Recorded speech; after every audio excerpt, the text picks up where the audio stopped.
who wants to go over what has happened? There was a chase scene at the end. Yes, there's a chase scene with Kana and Tia chasing down a Verpine that was maybe listening outside the door. Why are you running? Why are you running? Yeah, aside that, Iffy and Tia had a little talk. Then we met up and we talked about planning and stuff. We have to meet Ranchi today if he wasn't feeling up to it, so she and Cade went on a walk back to the ship. Mm-hmm. And then the chase scene happened. And Vialexa was working on a few things since she doesn't think she can go into the casino right now. Working on a few things to help and be kind of this woman in the chair for a bit. And let me see here. Dear. There's my dice. There's my dice. Ooh. Okay. We will start with Iffy and Kane. Okay. So, you two leave the hotel and head back out into the kind of a market area. Is there any particular direction that you're wandering, anything that you're looking for? Or are you just following the crowds? Well, they were originally heading back to the ship. Did a piece of quiet.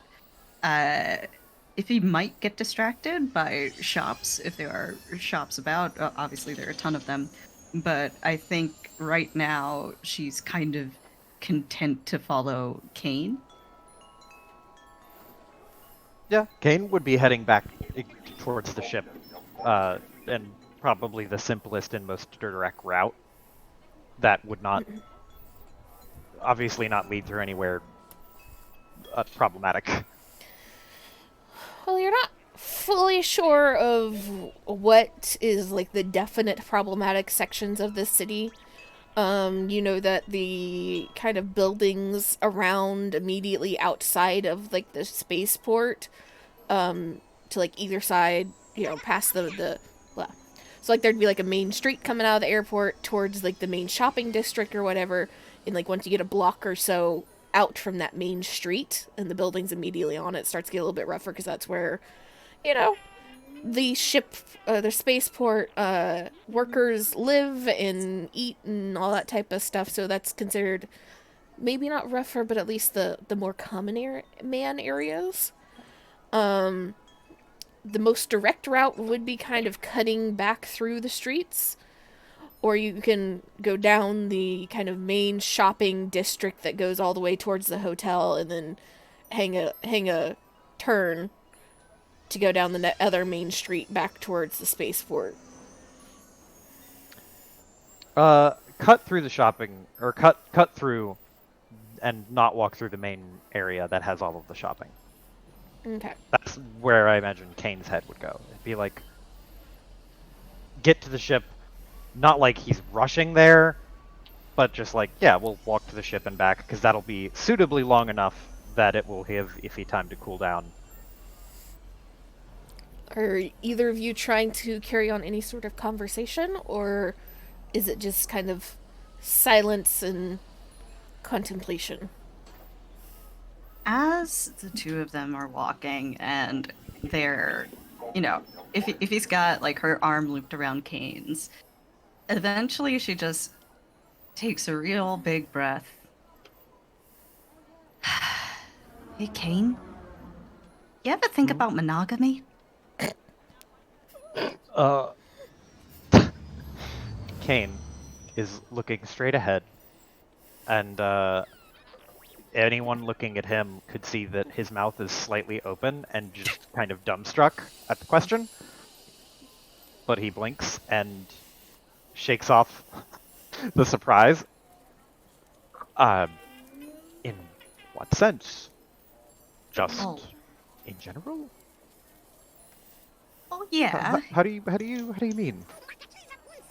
I mean, when you think about it, it's this real big thing, ain't it? I mean, you know, monogamy, marriage, you're supposed to be committing your whole life to one person. Isn't that weird? I mean, you're promising that you're never gonna change, right? Or that if you do change, then the two of you are gonna change together or whatever. And I don't know. I guess it never really used to make any sense to me. Especially seeing what marriages are like back home. It's Uh, more of an arrangement. what do you mean used to make sense? Or used to make no sense to you? Did something change? I assume it's this person you struck a deal with affecting you? If he doesn't look directly at him, she's looking at the market windows, just window shopping, or at least trying very desperately to make it look like she's window shopping. Well, I mean, it's a lot of things. A whole lot of things. It's. Oh. You live your life one way, and then all of a sudden you start having some conversations and things start to change. That's just what I mean.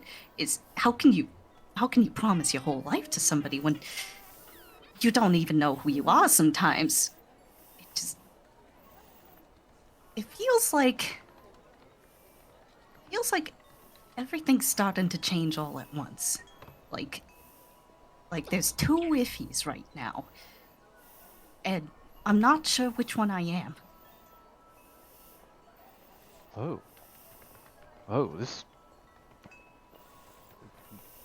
is a real.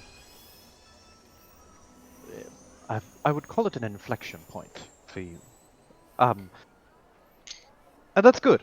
So, uh, it is hard for me to give you advice on this because, well, I've never really been in a relationship of any kind. You're not allowed to do that as a Jedi. So, while I understand conceptually about monogamy and marriage and relationships and presumably love and affection and all that stuff, I've never done it. So, take what I say with a grain of salt. But he sighs and his free hand, uh, he runs through his hair and just scratches the back of his head. I don't. I mean, it feels a bit like I'm not supposed to say.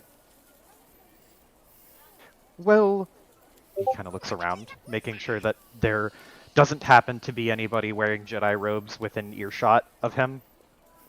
And assuming the coast is clear, he will say, I I've always wanted to. Well, not always, but you know what I mean. It's been something that I've been curious about, to, in a sense. And I've valued it. I mean, you see it in movies and dramas and shows all the time. It's portrayed as a lovely, fanciful thing. And it's good, usually, I assume. At least in fiction, it always appears to be good. So, I would say that, monogamy seems alright. But, I mean, the alternative, of course, being other forms of relationship, which I know very little about, as they're often not portrayed in the media that I have seen. But that's sort of beside the point. Um, what were you kind of looking for? Maybe I could give you a more specific answer on that? Faye has been listening, and despite the day that she has had as Kane talks, she does start to soften up a little bit, and she kind of soft smiles as he's talking. Well, it's just. You remember you asked me this question once. It was real dumb. I mean, no offense. No offense. Untaken. You asked me, do I ever feel connected to anything, right? And at the time, it's like, of course not. Why would I? I don't really have the time for that. And even if I did, it don't really help in my line of work. But today, I had a couple of those moments where, oh, I really thought about what I had done, the way it made somebody feel. And I felt it. And I felt awful. I still feel awful. Are you There's just talking some. about guilt? Yeah. Guilt, regret, those things. I'm not used to feeling them, Kane.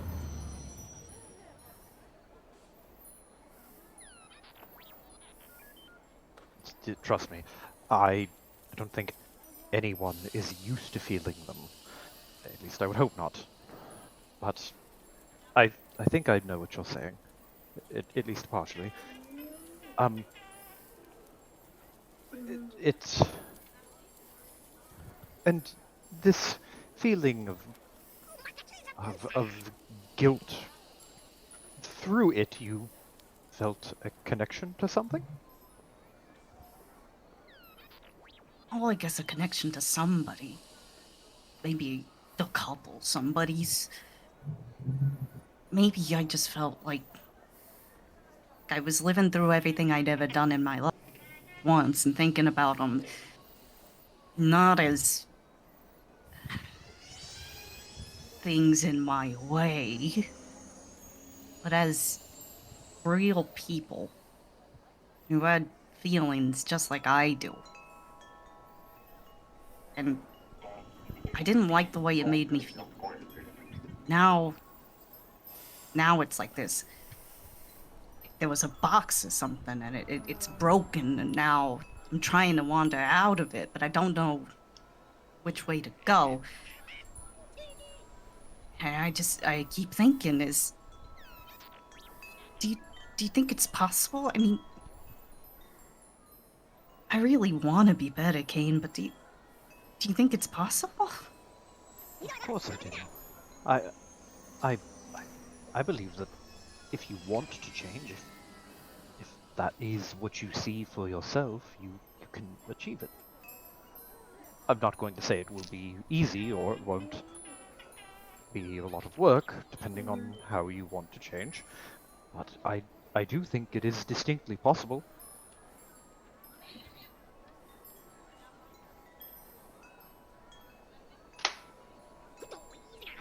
I, in no small way, I would be willing to offer myself as your assistant in this endeavor as well. I think it's only right. I am already part in your employ, so it's only fair that I offer my services in this regard as well. If you need help to maybe weigh some options in the future, or if you need guidance on some things, not all things, obviously I'm not an expert on, well,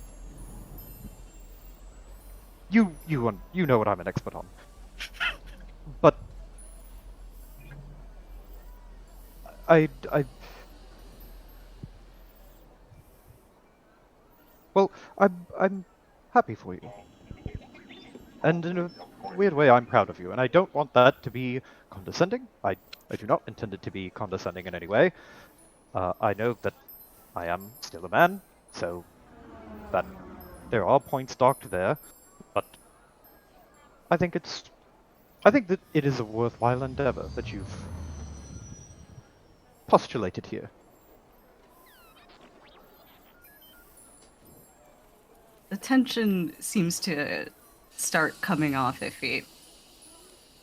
And she nods and the smile gets a little bit bigger. And she leans her head in a little bit to the side toward Kane. And she goes, "You know, the last man who said he was proud of me is my father. I really miss him. So, thank you, Kane."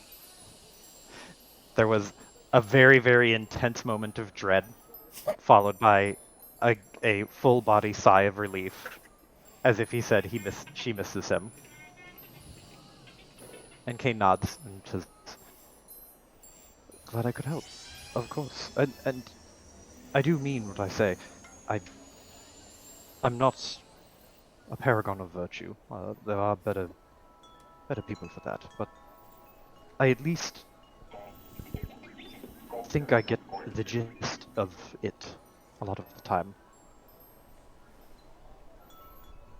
So happy to help. All the time. Anyways. You know, Kane, I think it might be time for a promotion. For who? For you! Who else? Really? I mean, I won't tell you no. I wasn't expecting that. Well, But you're talking about taking on new work duties here. I can't not make sure. I gotta make sure you got fair compensation. What kind of boss would I be if I didn't? oh, that's a good point. I think that would make a lot of sense from a business standpoint. And with better compensation, maybe an improved time off plan, you'd have a couple days here and there to work on that. Those gaps in your knowledge. I don't follow what you mean. Wait, do you mean If he about just smirks. relationships? She just smirks. But, well, I mean, like I just said, it's not part of the Jedi Code, and Are you a Jedi? uh, uh I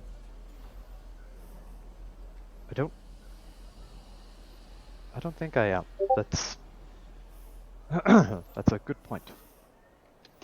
So, right now, in this moment, if you're not a Jedi, then you don't need to act like one. At least, not when it comes to this. We're out here on a resort town, and just because I'm having a crummy time, don't mean you gotta have a crummy time too. You should take a night on the town, King. You deserve it. Hmm. I very well might. I think it. Well, maybe I could have some fun if I am careful about it. Thank you. Of course. And thank you too, King. Of course. He'll pat Effie on the arm. If he will give his arm a little squeeze. Duh. You both kind of weave back and forth through the streets heading towards the spaceport. And there's some that are a little bit larger and brighter. There's one or two that you kind of have to duck through that are not alleys by any means, but are just that little bit tighter. Very much the like, you either go there because you're local or you go there because you know the direction you're wanting to go. And you see other interesting kind of characters walking by, there's a couple of curious glances your way, because you two don't fully fit in and people don't know your faces around here, so why are you back in this part of the city? But nobody stops you, nobody gets in your way. You can make it all the way to the spaceport without any issue. However, as you reach the spaceport and kind of walk through the main terminal area towards the dock where your ship is, you see a crowd of people, not chaos, but just a crowd of people kind of talking and very quickly going back and forth with each other. And you can see very vaguely over the top of the crowd's head the kind of telltale signs of a dark-skinned Natolan at the center of this crowd.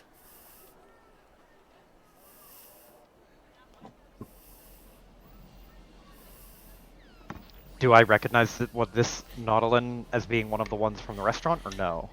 All you can see is the top of their head. That is taller than the ones from the restaurant. But that's about all you can tell. Kane sees this and raises an eyebrow. Seems like something interesting is happening. You want to take a look? Well, my inquisitive instincts do find investigating such things to be stimulating. So it might be prudent to do so. Of course, if he says, smirking to herself. Let's rub a neck a little bit then. Don't call it that. It's a lot more. Is it not rub a necking? Am I No, wrong? this is more refined. And what makes it more refined? The fact that we're not just tourists. We are a eclectic group of privatized entrepreneurs or something. If he laughs, you've been spending too much time with me. He just blushes at that and just goes, I don't think too much time. Maybe I've learned a thing or two. Are you sure? Because you damn sure didn't talk like that when I hired you.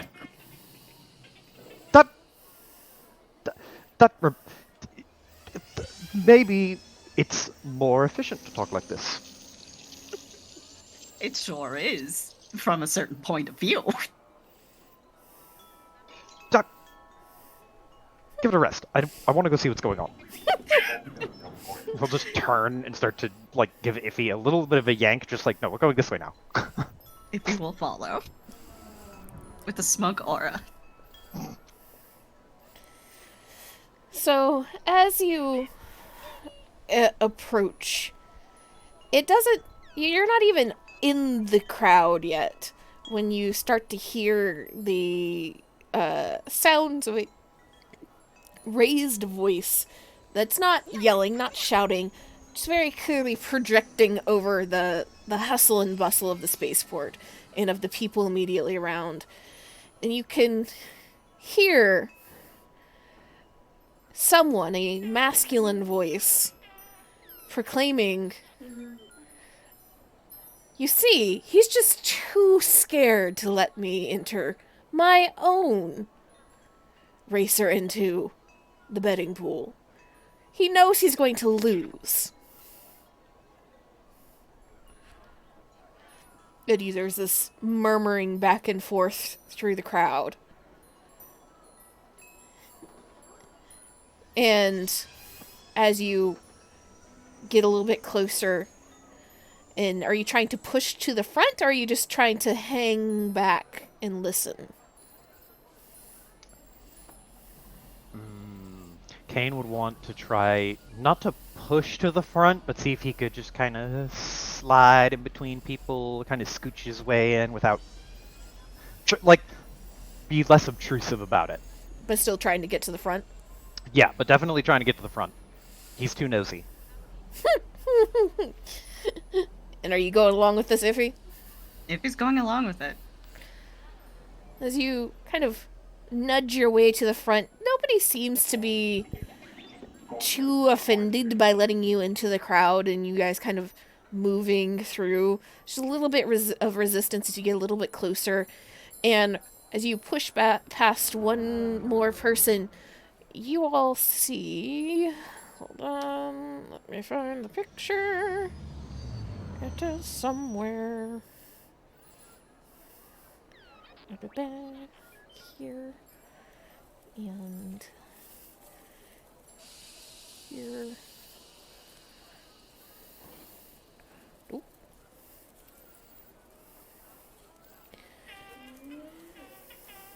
You all see a fairly well-dressed,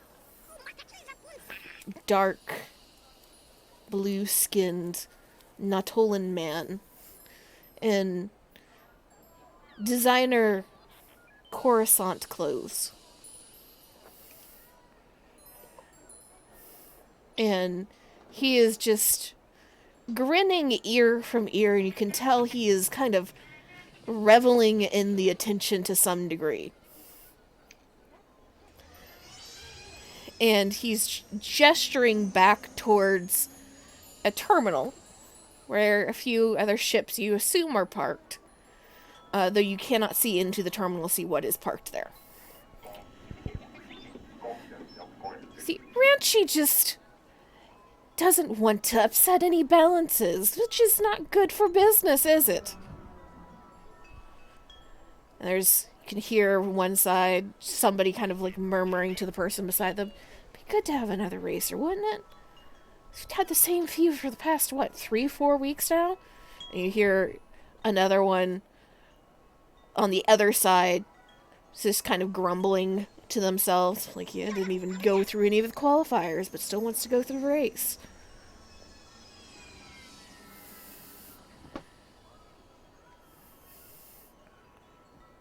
And Kane, roll me perception.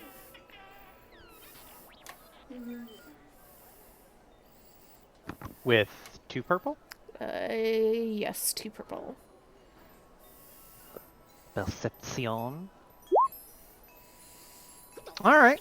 Alright. I'm okay with that.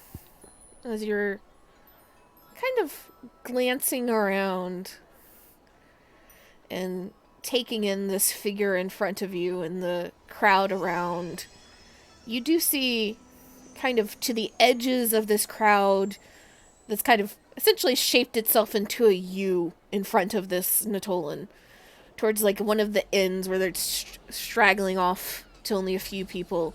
You do see one of those female Natolan from the table, kind of standing there, arms crossed but smirking, and watching this go down.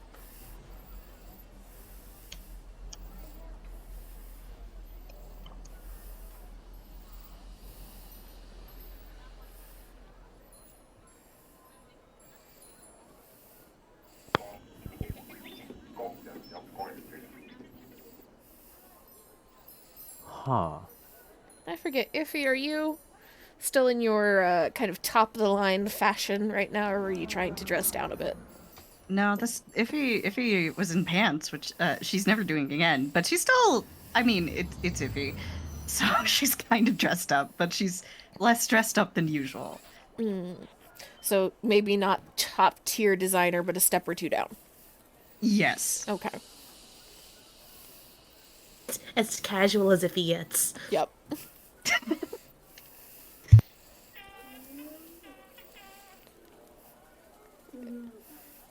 And you can both kind of see, as you're looking around, there's attention from other parts of the spaceport, other people that are coming and going, that are, noticing the crowd, not joining in, but just kind of noticing, or like walking a little bit slower to be like, okay, what's going on? But they don't have time to, or any desire to actually stop.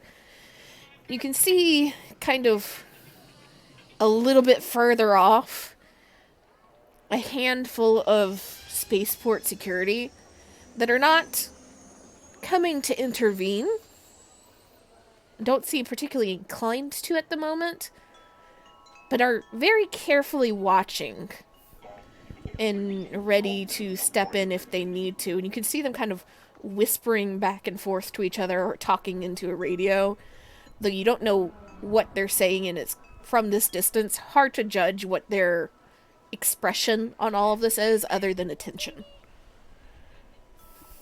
And this Natolan just kind of lets the murmurs from his last comment trickle through the crowd and die out for a second. And he just kind of does this big, wide gesture as if he's talking to more people than are there. It's not a small crowd. There's a decent handful of people, but he's acting as if he's addressing an entire spaceport. And just makes a point to look several people at the front of the crowd, including Iffy, in the eye. What do you say? Don't any of you really want a new good contender in these races? Don't you want in on somebody that none of those fancy bigwigs in the casino right now would know is going to win? I guarantee you mine would.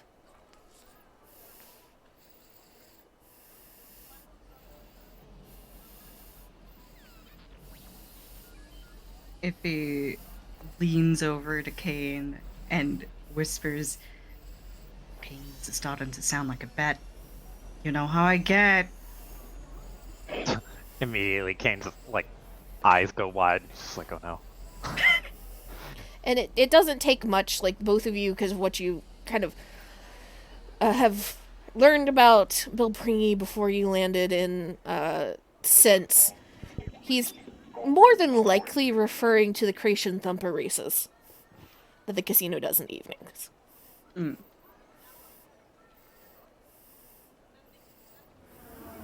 Kane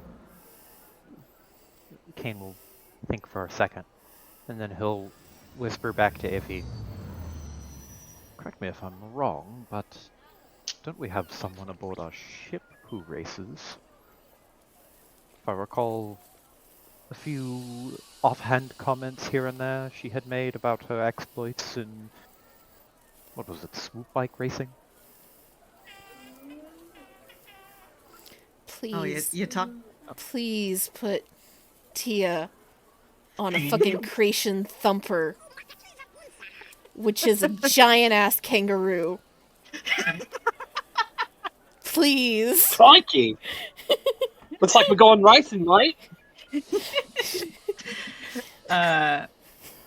There's a spark in Iffy's eye as Kane says this, as pieces fall into place that she hadn't even considered prior to this moment. You know what? Yeah, she does talk an awful lot about that sort of stuff, and I tell you, if I had to pick between placing a bet on Tanala and on this fella, it'd be Tanala every time. I mean, with the way that she talks about it, I don't know nothing about her prowess. It's just she talks a lot about racing. Kane kind of rubs his chin and just goes, interesting that these races are here, and this person wants in to prove that he's something else to Mr. What was his name? Above table. I can't remember his name. Ranchy. His name's Ranchy. Thank you. I was thinking of Bill Bringy, and I was like, that's not his name. Bill Bringy is not a person.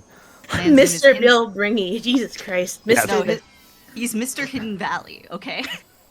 Oh my god. But Kane will like rub his chin and say, it's interesting that this one wants to prove himself to Mr. Ranchi in these races.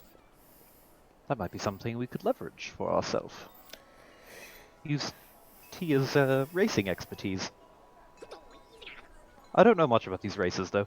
What actually is what is the? Do you know anything about these? I assume it's going to be some type of a typical race affair of some kind. I'm gonna go ahead and say that because people bet money on these, if he's probably read up on them. So would she know that this is like a kangaroo type creature? Yeah, creation thumpers are a pretty, or number one, I don't know that even Kane would have seen them, but Kane would know what a creation thumper is. Because they are really popular mounts and kind of beasts of burden in certain parts of the galaxy. They're an animal that can live in most climates. So they're not as popular as some of the others, or in certain areas and such, or some native planets. But if it's a planet they don't have a beast of burden, a creation thumper can be imported and turned into a beast of burden. So he would know of a creation thumper, and if he would know that essentially creation thumper racing is the equivalent of like real world horse racing. There are some places where it's a little bit on the more questionable and grungy side. And then there are places where creation thumping is like fancy hoity-toity Kentucky Derby, where people get dressed up and, wave their money around. This casino would seem to be somewhere in between. But creation thumpers are relatively common through the galaxy, and creation thumper racing is one of the not dominant forms of racing. Swoop bike racing and other mechanical racing is a little more popular, but is one of the most popular animal racing forms within the galaxy.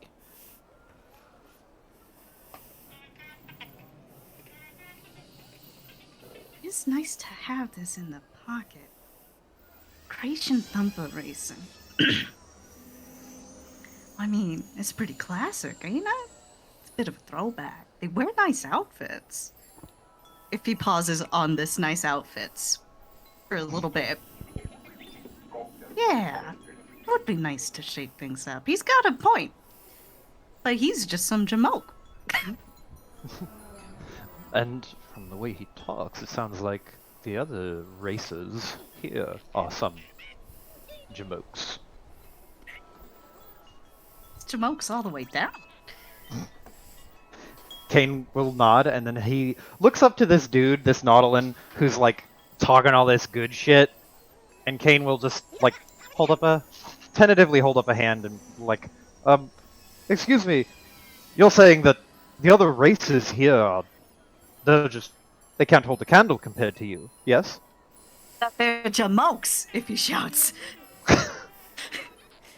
This Tolan immediately hones in on the two of you, and there's just a slight squint to his eyes, and both of you can roll me perception at 2 purple and a black as he responds, and immediately is just kind of...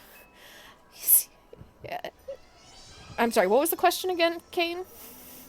Kane was asking, like, yeah, and these other racers you're talking about, they don't hold a candle to you because you're a real racer. Like, trying to butter him up, but also get more information out of him. And he just kind of smirks and smiles and nods. See, you have the idea here. My creation thumper. Born and bred off-world, raised in with the finest trainers. The best nutrition that could be given. And nobody wants to let me into these races because they're scared. They only want the ones that are born and bred on this planet because they don't want any of you to know just how poorly they performed everything else. Kane nods very sagely and says, and you would race this Creation Thumper yourself, or are you looking for a racer? And the Nautolan, as you're like looking at him, You can see that he is studying the two of you up and down very closely. It's a little hard to... You've not a lot of practice in reading Natolan facial expressions yet. So it's a little hard to see exactly what the thought is going on behind the examination. But he has fully locked on to the two of you. Which is, you would know, for somebody who seems to be an experienced speaker of some sort, not completely out of the question, but a little strange for what a mundane question Kane is asking, or slightly more mundane. And the Natolan just, again, has this wide, toothy, kind of perfectly straight and white smile that he flashes. Oh no, I don't ride them. I take pride in the breeding and the training of them. And he kind of throws out an arm to his side, and you see that female Natolan from earlier step forward. And kind of slide under his arm. Just smiling at you. And Kane... Well, you don't even have to roll for this. There's a knowing smile in the expression as she looks towards you. Oh, shit. She knows you're two-timing, Kane. My lovely Dahlia here would ride if Ranchi is too cowardly to give a proper jockey to my creature.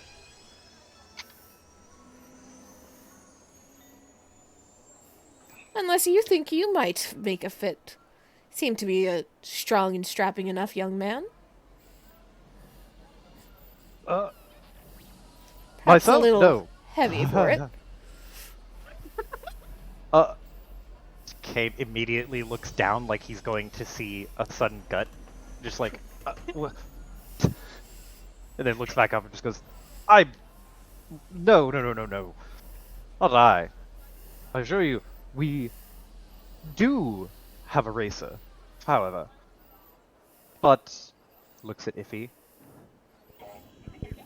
We are compelled by the way you speak of this fine breed of creature you have. And he just kind of tilts his head and will follow Kane's gaze towards Iffy, looking her up and down. And you wouldn't happen to be the racer? You seem far too well manicured, if you don't mind me saying.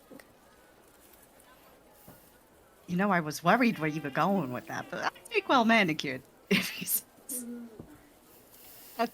Me? No, I don't do no racing, but I happen to know somebody who's a real talented racer.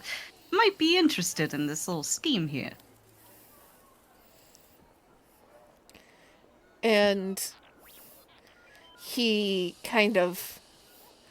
There's a little bit of the conspiratorial curl to his smile as Dahlia kind of stretches up a little bit and goes to whisper in his ear. And you see his eyes widen just slightly.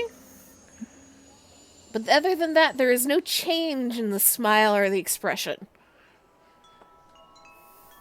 And you can both immediately read, this is a man that is pretty damn good at controlling a poker face.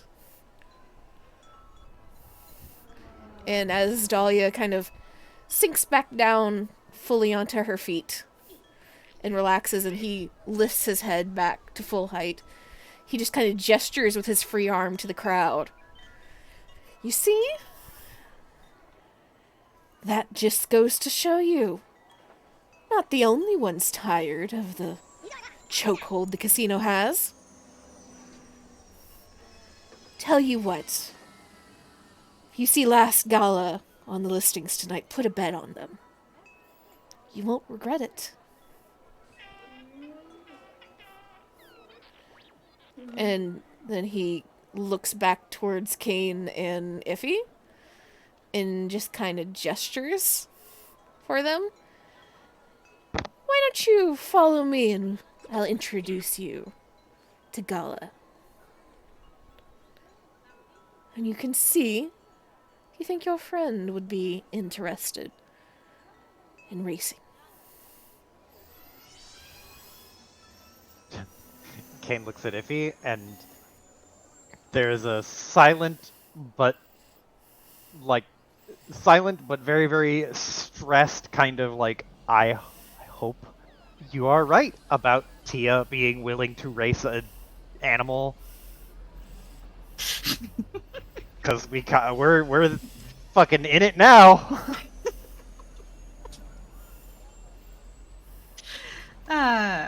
If he just smiles, seems completely unfazed. The thrill of the gamble has already entered her, and sense is departed somewhat. The way to solve iffy depression, give her something to bet on. This is intriguing to her. She's like, you know what? Yeah, let's go take a look. It can't hurt nothing, right, Kane? Certainly not. Just a peep. Yeah, just a peek.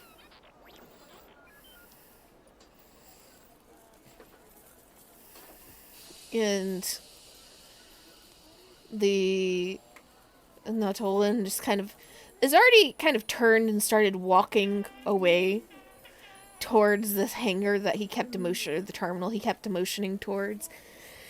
And thus you are able to follow him, but it's good 15, 20 feet behind.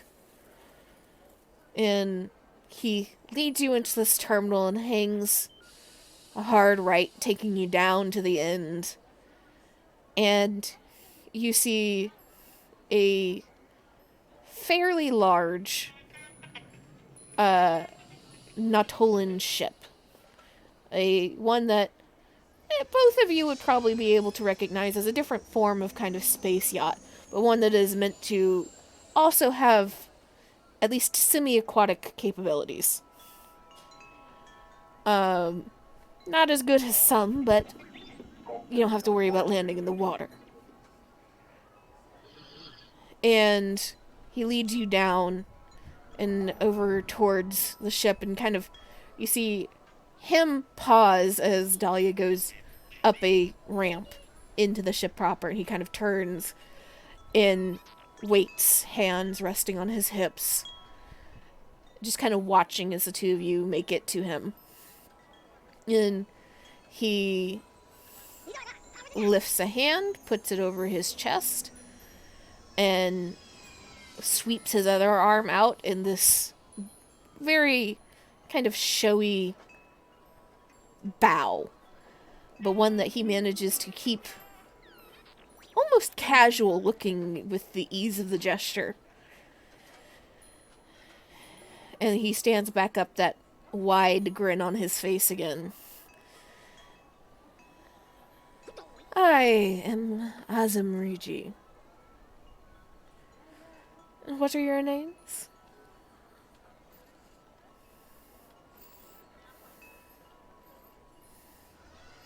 Well, the pleasure is ours. And my name, sir, would be Kane Utres, and this would be Ambassador Fell. If he smiles and also bows, it's less. She's not being very showy, but it's iffy, so she's a little showy. And he looks, and if a Natolan had eyebrows, an eyebrow would be raised. And he looks iffy up and down. Ah, another ambassador. Fancy meeting you off Coruscant. I do a lot of field work. Truth be told, I don't spend that much time on Coruscant at all. And he looks towards Kane. Sorry. But my dear assistant said that you were guarding an Ambassador Fell. It was a Twi'lek. That's who I was expecting to meet before I left the planet. If he grins and goes, "Ah, you like that trick, don't ya? It's an old one, but it's good." You see, whenever you get to a position like this, it's always good to have a body double. You get to see how fast word travels before you get to the front door.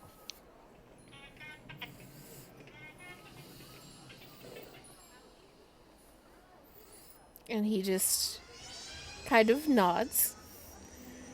Fair point. And I wonder how fast word does travel. Do either of you know who I am?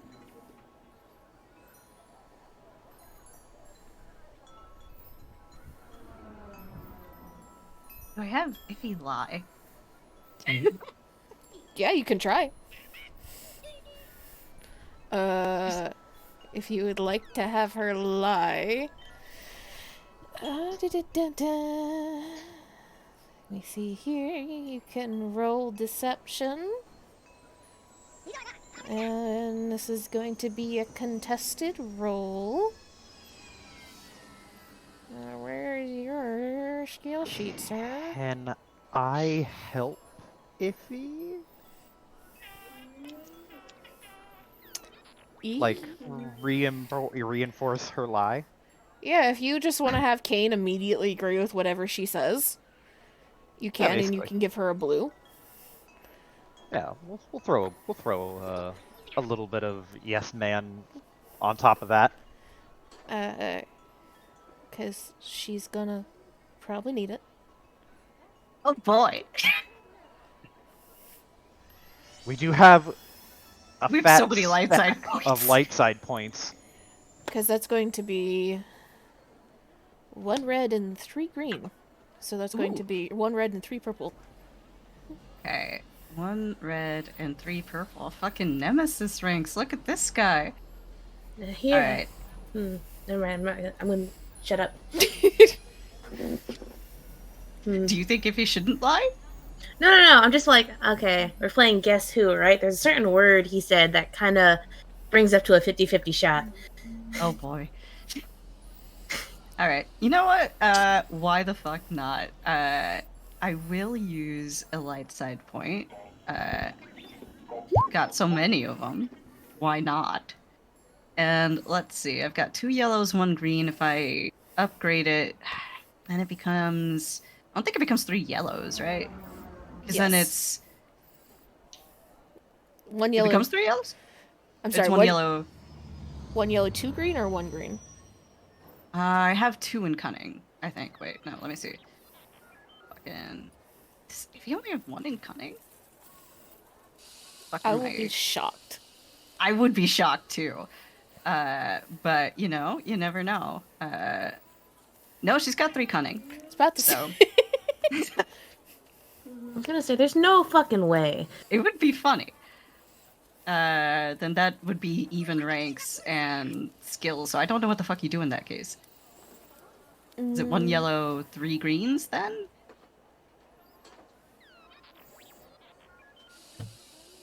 Yeah, we'll do that, because that'll make... Yeah. And then you get your blue from Kane. Okay, so 1 yellow and 3 greens. So do that.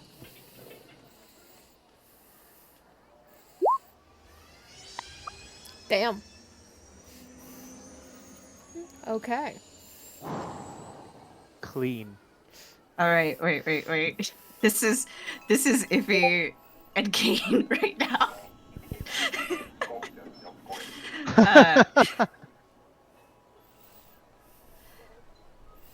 Iffy smiles.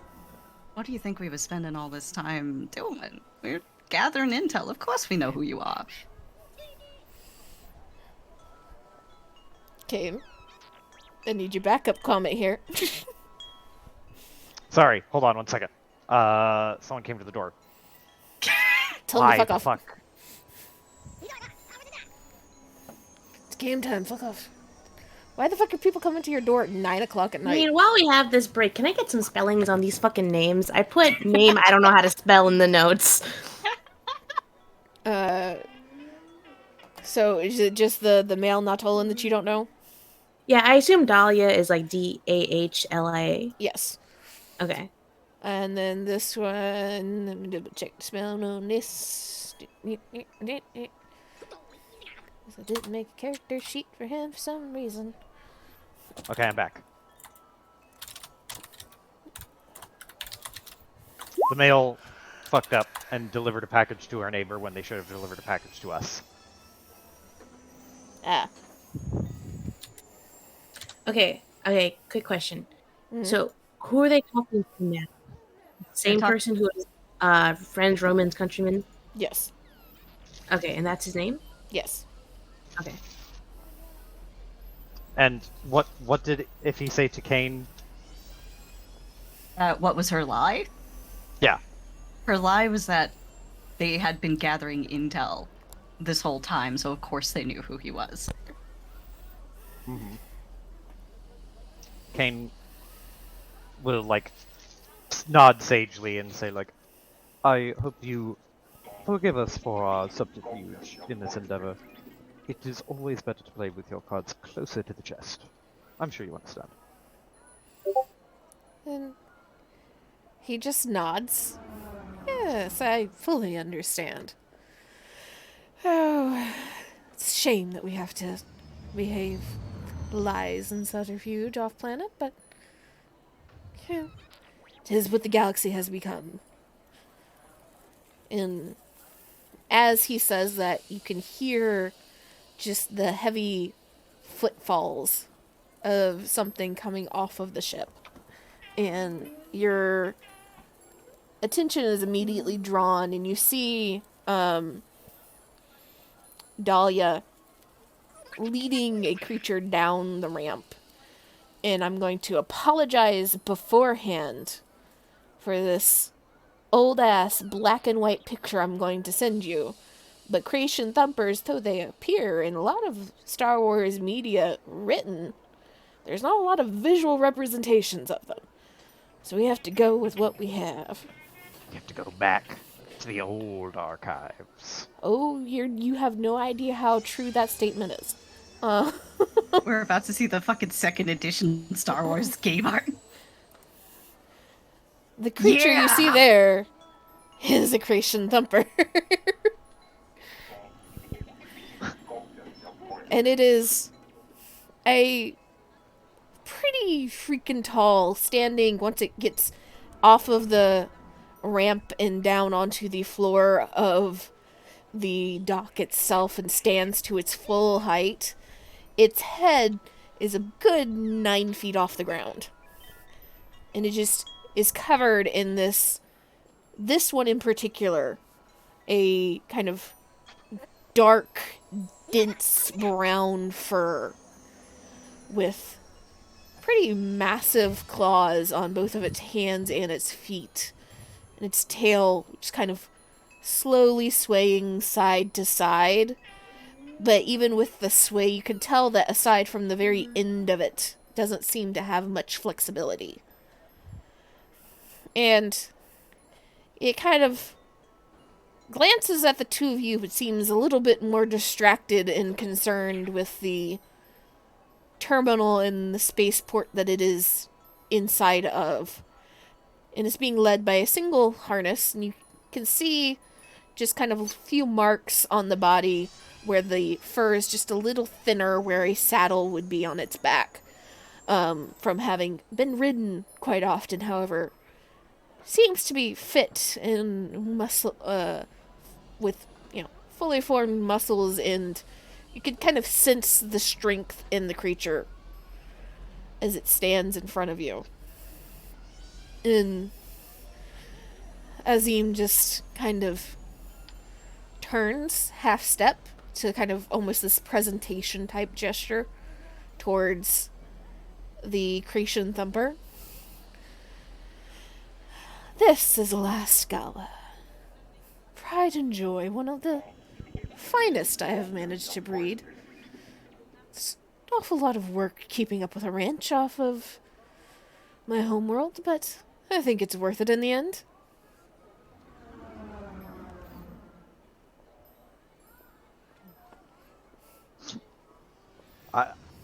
I don't know how to size up this animal. How do we Kane size just- up this animal? Survival? Kane is just going to nod, once again, just nod very approvingly, like, yes, good. This definitely see. looks like an animal, and he will turn to Iffy, and there's like a pause in his assessment. He's like, impressive, isn't it? Yeah, you both can roll survival or I say a xenology might work here. And it is going to be 3 purple because neither one of you are animal people. Oh, xenology or Survival. survival. I'm slightly better at survival. Kate's got it. I've got just enough to scoot by. Yeah, Iffy, you just know that this thing is massive and it has an musk to it that is not absolutely horrendous, but immediately you're like, yeah, no. Nope. I don't like this. If that thing was on my ship, I would burn my ship because it probably smells up the entire ship. Kane, turns out you have seen a Cretan Thumper once. Back when you were at the temple. You remember having had to go talk with, let me double check this. I put my foot in my mouth. You remember having to go talk to a Master Sillin, who was in charge of kind of the animals that the Jedi keep and train with and train to deal with or to utilize. And having to, while you're discussing a few things with Sillin, him continuing with his care of these animals, and one of them being a Cretan Thumper that Jedi were taught to ride from time to time.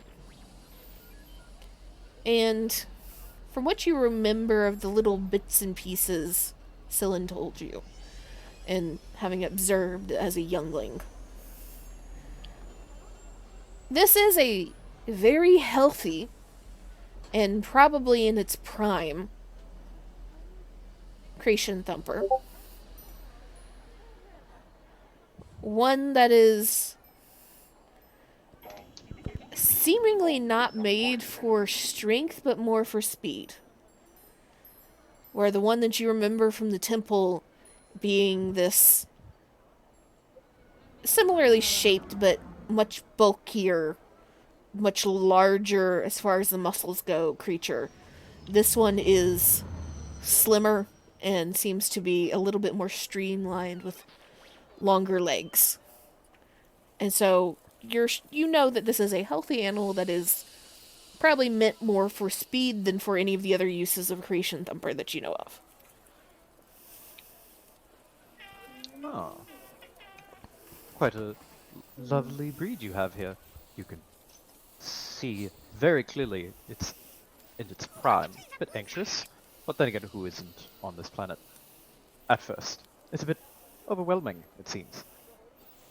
Wouldn't you agree, looking at Iffy, like, he turns his head to block the view so that only if he can see his face, and he's just like, bullshit, just bullshit some stuff. Iffy nods and she's trying to keep a poker face as to the smell here. She's like, yeah, I mean, look at the size of those hindquarters there. It's got a lot of power, don't it? And Azim just walks over and kind of takes the reins of this thumper, and as he comes a little bit closer, the animal swings its head around, and there's a moment where he just kind of pats it on the head, and you can see that there is perhaps not a full bond between these two, but there is a sense of, from the thumper, of trusting Azim and Azim having a fondness for the creature. And Azim's just kind of nodding as he's looking at it. Oh, it might be anxious right now, but just let it get on the track. Gala can practically smell a competition. And that's when you'll see him truly shine.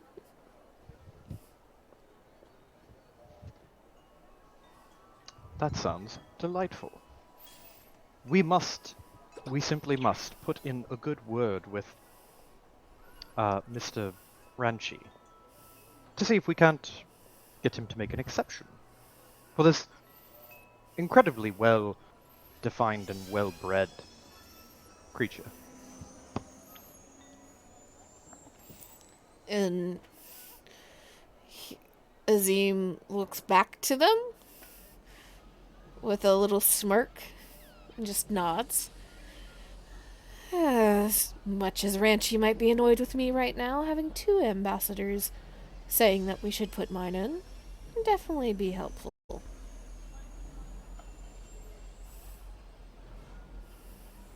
A piece falls into place in Iffy's head. A piece that had not fallen into place, much like the, let's enter Tia into the race one. This is a far more delayed reaction. And the smile just flickers slightly, but it stays there. She doesn't say anything. She just holds on to Kane.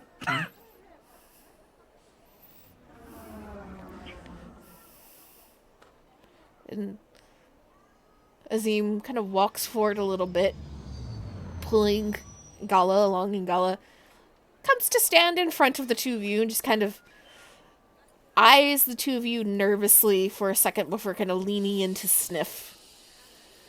And as it gets closer, Iffy in particular, you're just like, this is a big fucking creature. It's one of those moments where if you've never seen a horse in person before and the horse walks up to you, there's just this like little disconnect of, aha, that's a really tall thing. That's taller than I thought it was. And Azim just nods at the 2 of you and kind of slaps a like kind of congenial hand on Kane's shoulder, seeming to kind of think better of trying to make that gesture towards Iffy after a moment. And he just kind of chuckles to himself. Who says you can't mix a little bit of business and pleasure? Make a few credits on the side. See, now you're talking my language. Now you're talking my language, if he says. So, who is this racer of yours? Well, we still need to nail things down. I can tell you, she's always down for an adventure. She hates to lose just about as much as I do. And if you know anything about Havens, we hate to lose. And there's just this, like, kind of knowing twist to his smile and a little nod. I have seen our senators come to verbal blows once or twice. I am fully aware of the Hapen reputation.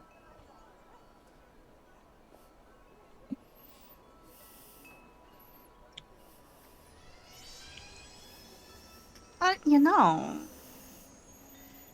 I think she'd be down for something like this. I mean, we still gotta talk, of course, but this does seem fun. She does like credits. I like credits. Who doesn't And like credits? And you know... Wait, let me look up this guy's name again. Regi, was that? Yes. Regi. You know, Regi, we already do have a mutual friend. In fact, I kind of already promised I'd help you. And there is this very slight tilt of the head in kind of a go on gesture.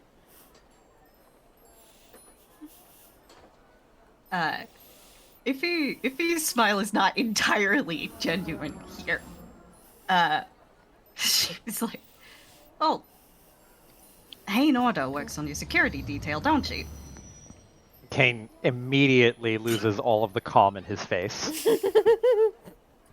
Like, his expression was very cool as a cucumber, like laxed pose, kind of half-lidded gaze of like, yes, we're in control, and she just goes like, we already have a mutual friend. Ah, if he's playing up the mutual friend angle. I've seen this one Bahane sent her? If he just sharply elbows. Roll a cool check. Which one of us? Kane. At 3 purple. Can elbowing him give him a boot? Oh, fuck! Elbowing's not gonna help with that. It is very, very obvious that Kane didn't hear the deal that you had made with Hayne. So that just takes him completely off fucking guard. And you see, as you name drop Hayne, there is a moment of understanding on Azim's face before you see the eyes dart to Kane's. And you're not quite sure if there is confusion or amusement. As he looks back to you, Iffy. Ah, yes, Hayne. Well, she has not told me that one of her former employers? Yeah, like, tilts the sentence up into a question for confirmation. Oh yeah, we've worked together a few times. We go back. He nods. Did not tell me yet that there's former employer on planet. Well, But at the same time, I would appreciate you not to tell her I've been rabble-rousing, I guess you could say. Supposed to just stay on the ship until she got back.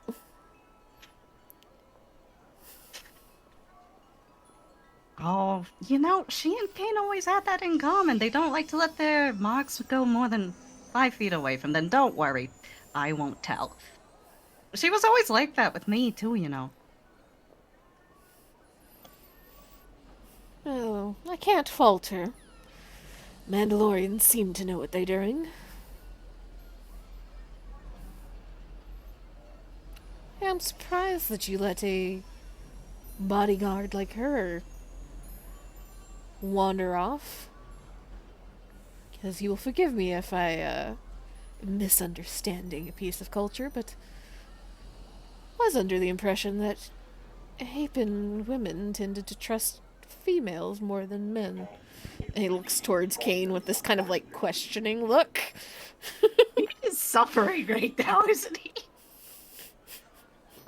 He is like, at this point, he's heard enough of the conversation that he's like, clears his throat, turns around, and is just like scanning the crowd, like not scanning the crowd, but like looking away and around, just kind of like trying to play off the fact that he is has very much like lost a bit of his composure.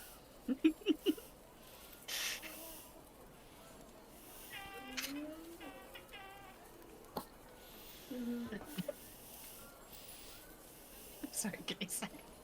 Poor Kane.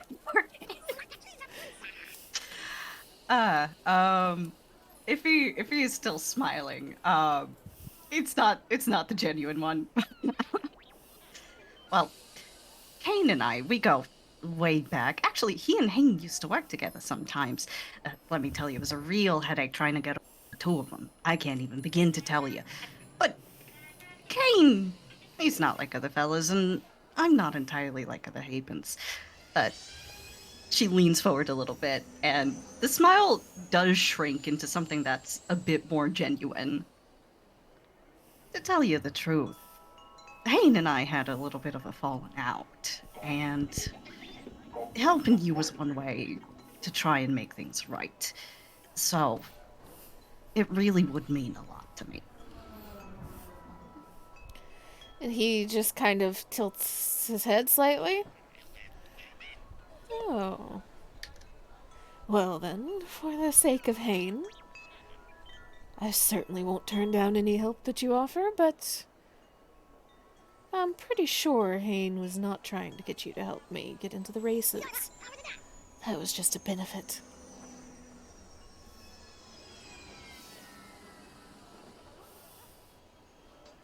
I'm here finalizing a deal for the Republic. What kind of deal? And he just kind of straightens up a little bit, and he kind of holds the reins out a little bit, and you can see Dahlia immediately step forward to grab the reins and start to lead the Creation Thumper back up onto the ship. Well, Ranchi is in possession of some information. In particular, some information on the comings and goings of Imperial vessels within a nearby sector.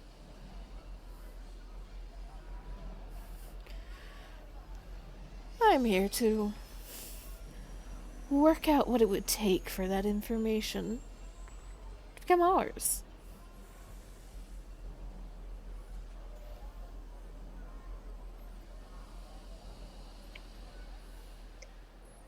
If he nods, that's real good intel, actually. You know, he did ask for a meeting with me. And he don't know that you and I are talking. Could see what, could try and play against each other a little bit. Maybe get a little bidding war going.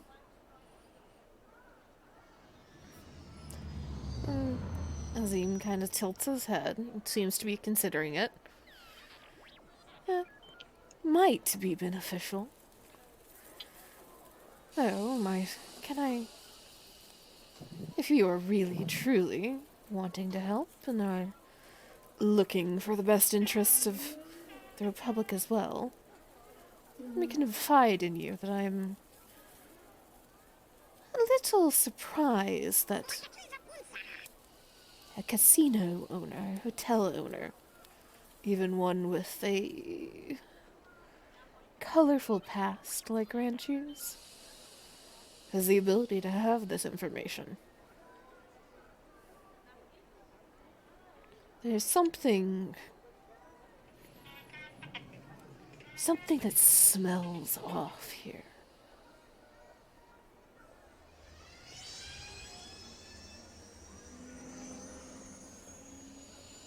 Trust me, if you had seen the place that we had just gotten out of, that smelled awful. But there's a bit of it here, too. And the reason I'm here is to look into a bit of potential extra-legal exporting, if you get my drift, that our guy Ranchi might just be involved in. Seems like it all ties together to me, though. Azim just kind of nods, crossing his arms over his chest, and he's silent for a moment, just kind of looking off, like kind of over your head onto the wall, just considering for a moment. Perhaps we both need to have our own meetings with him. See what we can pick apart.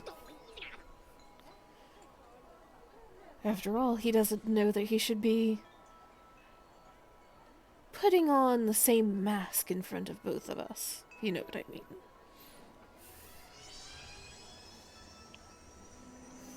Do I ever? I mean, men just can't keep their lies straight. No offense. And there is just this kind of amused, like, moment of surprise, but he is not offended. He is... It is a strange enough comment for him. He's like, I've not heard that one before.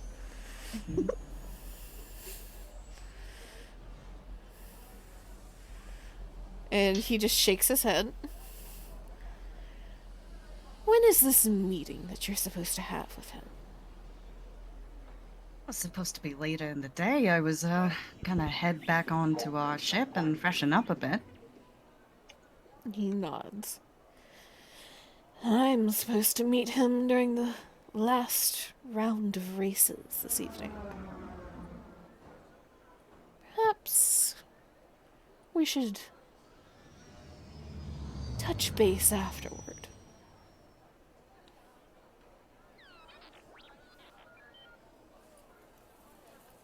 That sounds good to me. And, Ain was probably going off to go tell you exactly who I was and such, so try not to be, she might be a little grouchy when you get to her. And he just kind of shakes his head. I didn't know that she was anything but grouchy. She has her moments, you know. When she manages to cheat Dahlia out of every single credit that she has to her name? Yes. Surprisingly good at Pizzac, ain't she? And you know what? She has this one joke that really kills. I mean, she only has the one joke, but it does really kill. You gotta ask her about the joke. It's about a... what was it? It's about a Weequay? Yeah, it's about a Weequay walking into a cantina with an Ugnaught. I mean, it's a total killer. There's just this, like, tilt of the head. I'll be sure to try and work that into conversation at some point.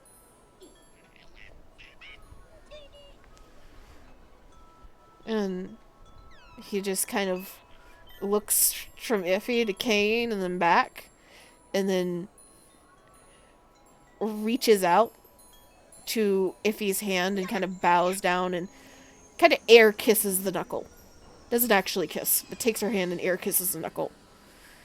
It's a pleasure, Ambassador. Likewise, Ambassador. If he says, she bows a little as well. And he nods and turns and do send word this way if your friend thinks that they can handle Last Gala. Oh, she can handle anything, buddy. Don't be mistaken about that. And he just kind of, again, grins and just lifts a hand and goodbye. It starts to head back onto his ship.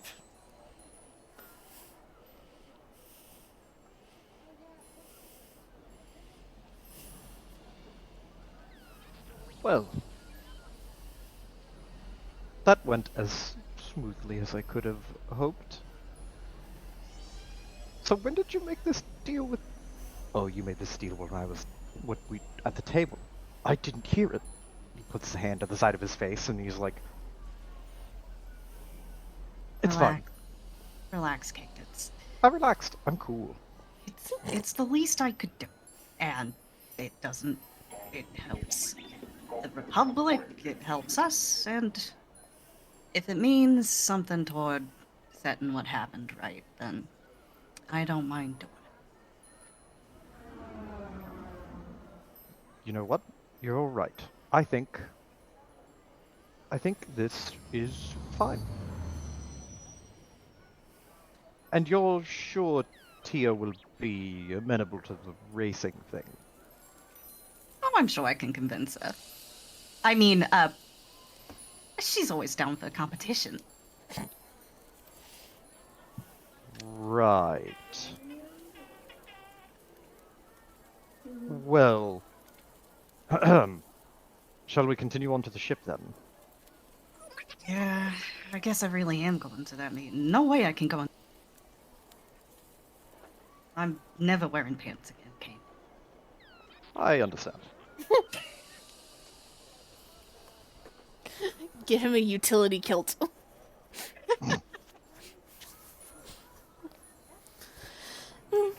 Two of you managed to make it back to Iffy's space yacht without too many issues. Or without any other issues, I should say. And with that, we're going to take a quick 5-minute break here, and then we'll come back and Violexa's on deck. All right, I'll go grab a drink. Smooth as butter. Like a criminal undercover. Like a criminal at a bakery.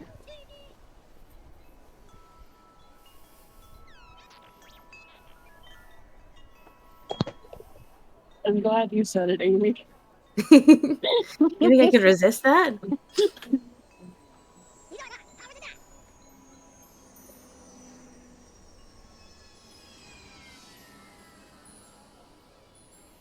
Well, we've got 5 minutes. I know what I'm listening to.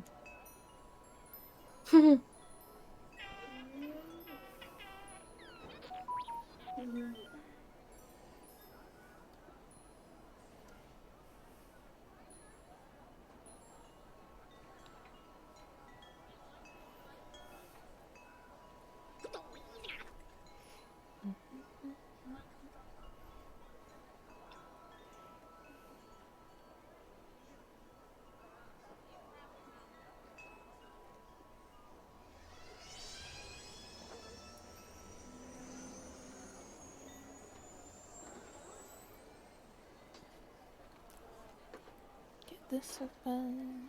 You never see it coming. Bow. It looks like Kane and Iffy are very cute. Yeah. Such a wholesome friendship. Good duo. Hello again. Sorry, I realized that was unmuted. I hope you didn't hear that child yelling outside. No, I did not. I did not hear anything. Nope. Okay, that's good. Kane and Iffy get to the ship. Iffy's like, I'm gonna go freshen up. Kane is like, cool. I'm gonna go stare at the lightsaber crystal I stuffed under my bed and have a crisis until you're done. What are you doing? What? Nothing. Getting something from my room. Don't worry about Smoothie? it. I love that conversation, Joe. You did such a good job with it. I dropped you in the middle of something there tonight, but I've been waiting to drop that one on you for a while. You handled it very well. Drop the Hane like no, the initial part, but also the Hane part later. All of that was really good. Oh, that was good. Yeah, I was super. That was a fun like way to establish it too, because Iffy has some shit on her mind and has no qualms with like being very direct with it, and Kane just can't be direct with anything right away. He has to kind of work himself up to talking about the thing that was just put in front of him. Mm-hmm. That was fun. It was a lot of fun. That was very, very cute. Wholesome friendship. Mm-hmm. Martia's gonna have to write one of these fucking things. Dude, It's gonna be funny convincing Tia. You know how to race. It's the same thing. I mean, it only gets worse because then it's like, hey, well, you see, you remember how I promised Amy I would try and help her out? Well, maybe this is part of that. Oh my god. Let me just open this Tia sheet really fast. See what you have done. Okay. I'm slightly concerned.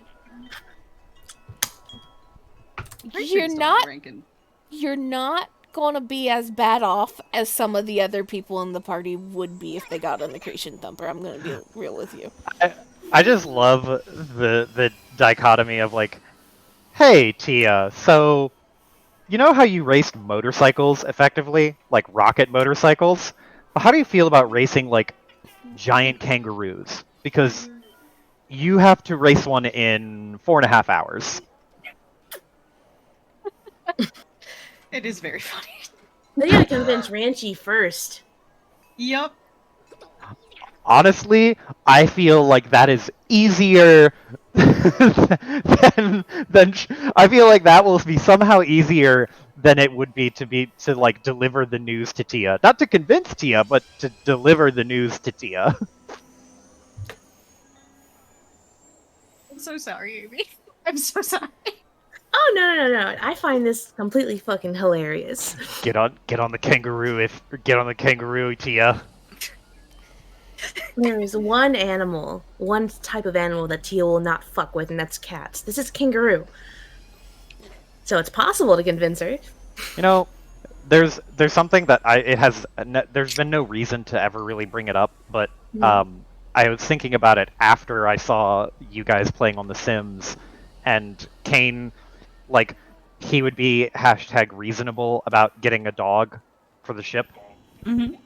I was thinking about it and I was like, you know, Kane would like a cat. No. He would be totally fine with the cat. I feel like there's 3 party members that are anti-cat, though. But he likes cats.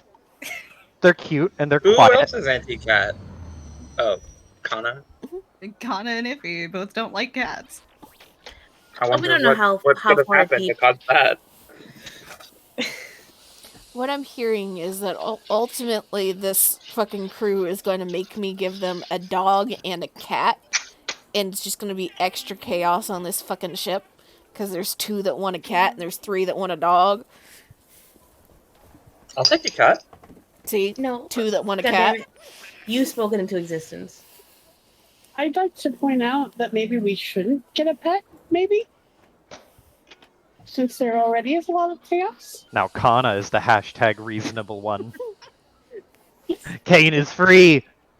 He's free! Is Kane like the dad who says he doesn't want a dog, and then when he gets a dog, like spends all his fucking time with the dog? He might be. We'd have to get a dog to see. And I'm not going to go into the nitty-gritty of the race and the mechanics of the race right now, because I don't want that to influence anything on top of, like, everything, and plus it's more extra shit. But essentially, you guys will have 2 options with that, of depending on how long you're okay with the race taking up. Should you guys want to either, number 1, get into the race, and number 2, want to participate in and or bet on the race. We can either do one-off rolls where there's just a whole bunch of rolling of all the different writers and creatures, and just like the best out of that roll goes, or it can be a full-on where there's successive rolls that have to happen for things.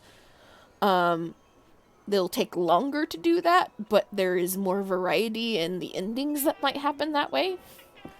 So like those will be your 2 options when it comes down to that.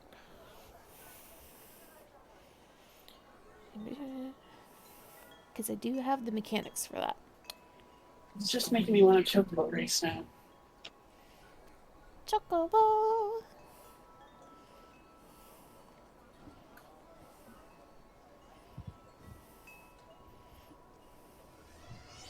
so sad that I don't have a chocobo in the fucking Final Fantasy VII.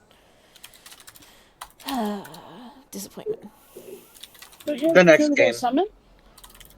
There is a Chocobo Summon, but There's- Chocobo Racing didn't happen until after disc 1. Yeah, the So- like so- having your own personal chocobo and chocobo racing and all that type of stuff doesn't come until you're out of Midgar.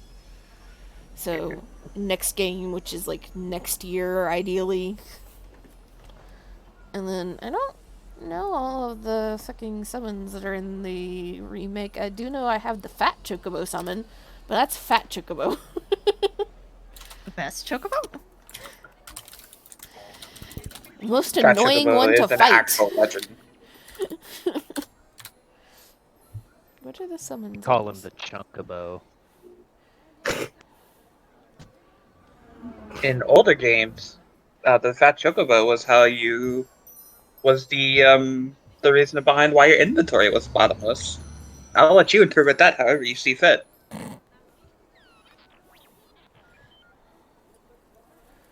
Uh,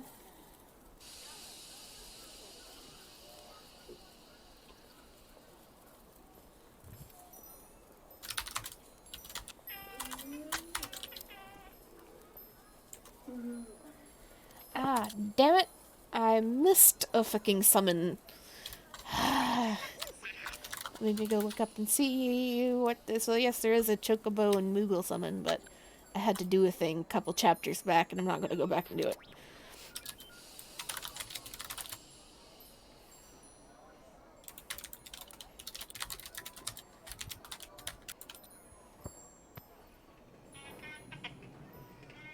No, I have most all the summons I'm gonna get in this game. Okay. Ba-ba-ba. Refocusing.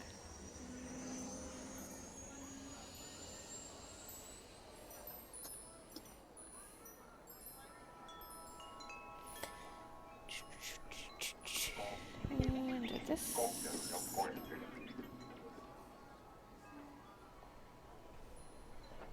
Oh.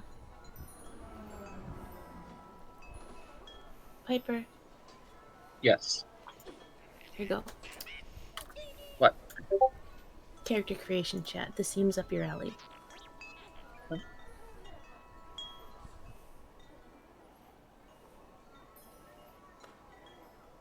That is a very pretty kimono. Mm-hmm.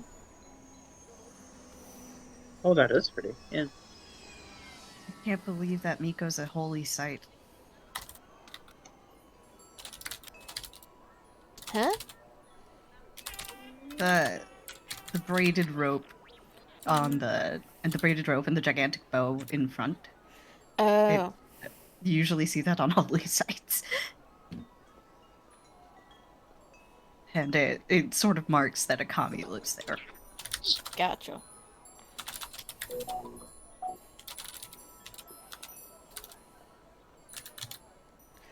Okay, there we go.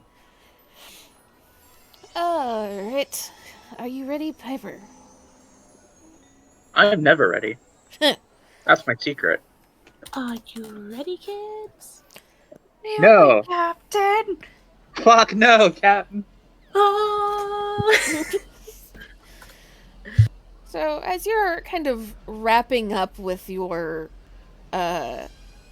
fiddling with technology and trying to prep to help your group as best as you can without being able to go into the casino, you kind of lean back and are double checking this little camera that you've created. And you notice that your personal data pad, a message comes through.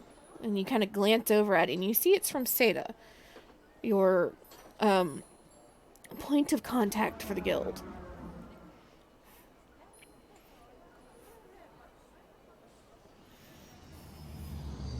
Oh boy. What does she want? You open the message. Yeah. And you see, kind of open the message, and there's just kind of this, like, the general very terse greeting from Seda of, like, I'm assuming you're still alive. Are you looking for any work in bounties right now. I'm on Billbringer right now. If there's something quick I can do, bring it on. And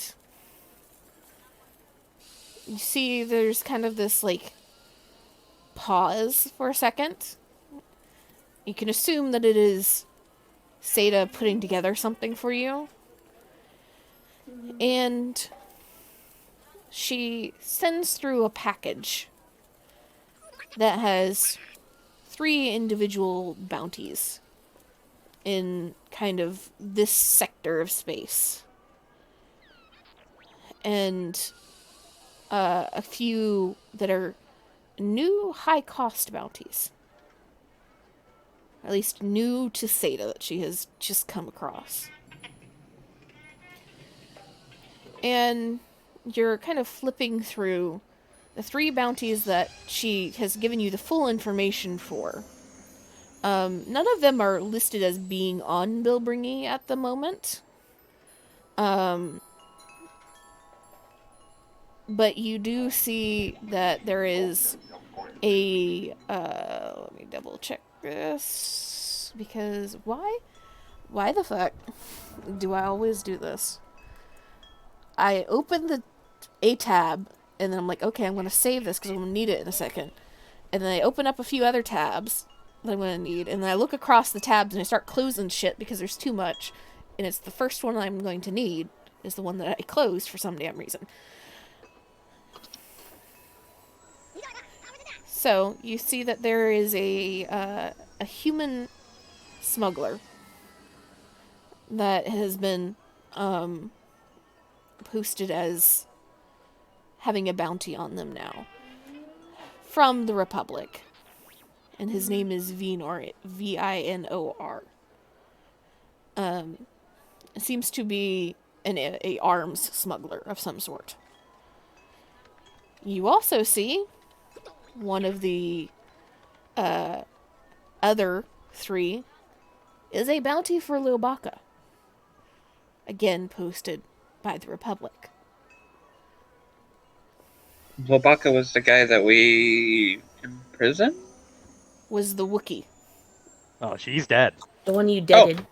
Cash out. I just pressed the cash out button on that. Done. I work fast.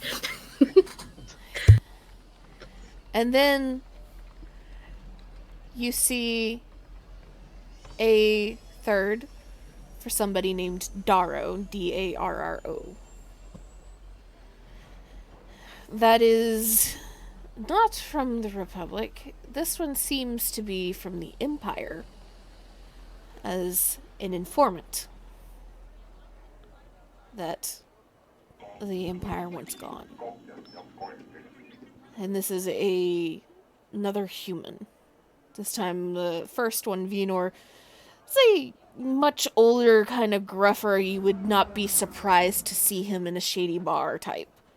Darrow seems to be very well put together, prim and proper, impressed.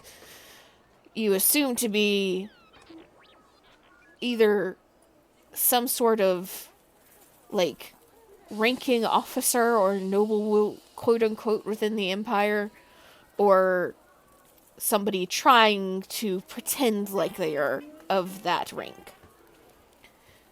And as you kind of scroll through the other ones that she did not send you the full information for, but just essentially kind of name and bounty amount, there is a very familiar name that you see of Tia Tanala.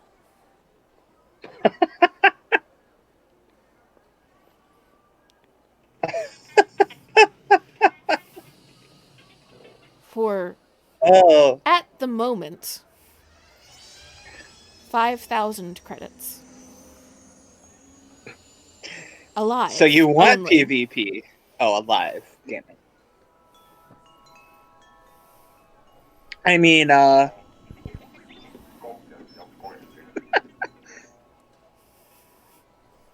god, I just made that incredibly awkward. I'm sorry. That was not my intention. So, who wants her? Like, You were not given the full information on it. So you okay. can try to message to Seda to find out more. Or you can try to go to Yeah. Tia Yeah. to find out more. I will ask Seda for more. Like, give me more info on this Tia person. Sure looks like an easy mark. And I'm going to... Amy. Public or private? Uh. Hmm. Do you want me to say this out loud or want to message Piper privately and Piper will have to hold her tongue unless it comes up in character? Oh, that's what you mean. Okay. Mhm. Oh man. See, as much as I want to be able to just like reference it and meme about it, my need for drama is just like, why Alexa just randomly having this information that no one else does. You know what? I'm gonna flip the coin. I like flipping coins.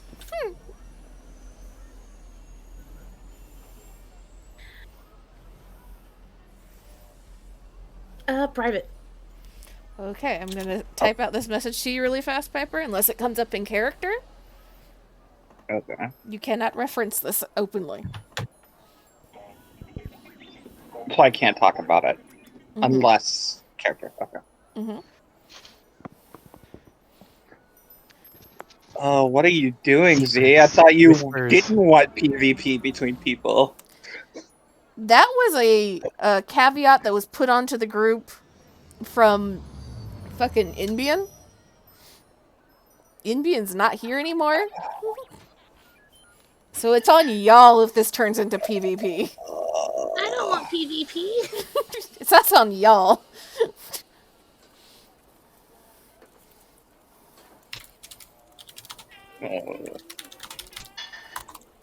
Well, you want drama, Amy? You fucking got drama. See, I want to know the secret. yeah, wait for Vi Alexa to bring it up then. Oh, she's not gonna bring it up. She's not even gonna let you know. Oh, if she's not gonna bring it up at all, then Tell like, me the secret. might as well make it public then. So it is public knowledge. Are you sure, Amy? I'm halfway through this message. Fuck it. I've been sitting on it for long enough. I've been a good noodle. Okay, so public. Yeah. Just delete this. Sorry. The They say didn't wait to you. the information that you get back from Seda says that the bounty was placed on Tia from the Pike Syndicate, which you would know is the largest and most dangerous spice smuggling gang in the entire galaxy. And perhaps, short of maybe the Hut, one of the most cutthroat groups in the galaxy.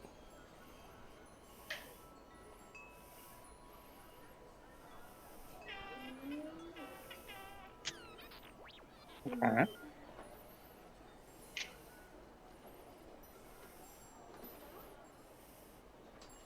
Damn. Damn, Tia's like hard-blooded, huh? And this is dramatic.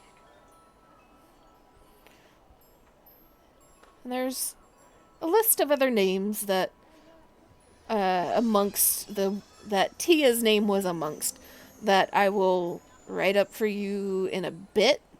Yeah. But in general, I'll just tell you if you run across one of these. I'll Okay. ding ding, Vialexa would remember that this is one of her bounties. Okay. Please, thank you.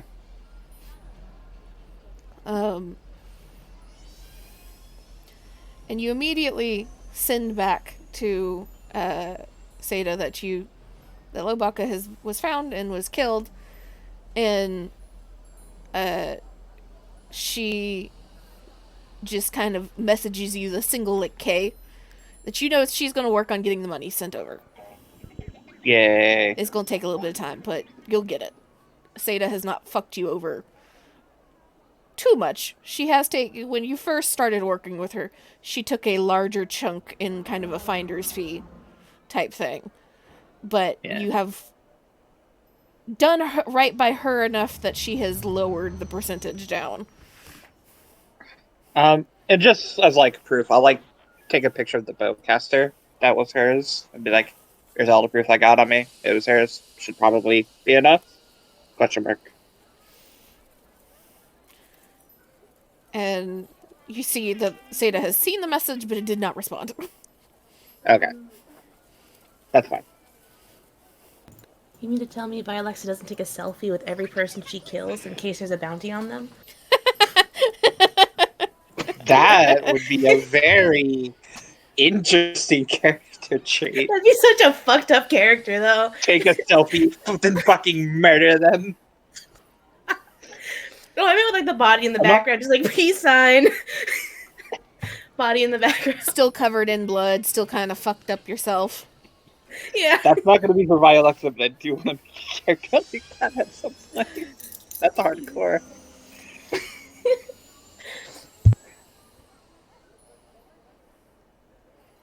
Okay. How do they want her, like, brought, like, if I were to capture her, what do? Essentially, if you capture her, the bounty, the more information Seda has given you, tells you that you will have to contact a specific person, that they will set up a meeting to exchange. Tia, for your credits.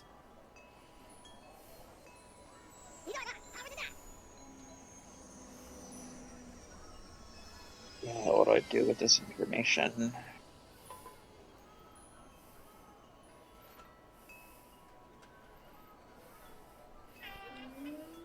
This is also an opportunity if there's anything that you would like to ask of Seda to keep an eye on or send your direction, you can. Other than this list of bounty hunters or bounty marks. I wouldn't know. I wouldn't know what to ask of her. Okay.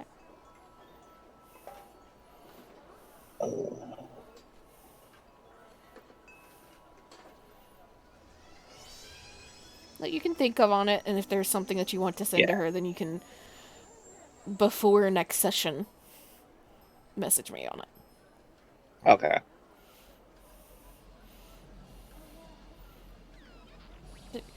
You wrap up messaging back and forth with Seda, and you've got credits incoming. You have credits, or a nice new list of bounties and marks that to refresh what you have. And you are left to ponder. Are you just going to stay in your room, or are you going to try and get up and go talk to somebody? Well, it seems like everybody's not here right now. You don't know that. You know what? You're right. I don't know that. Go and look around. Yeah, you know Kane and Iffy are not here. You don't know that Kana and Tia are gone, because fuck the Force. Okay, knock on Kana's door. So as you exit your room and head down the hallway, you approach the Kana and Iffy's room.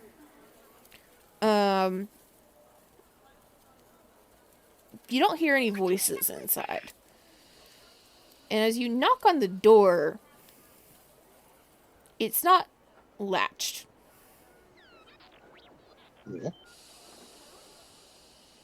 That's not normal. I'll pull out my bow caster.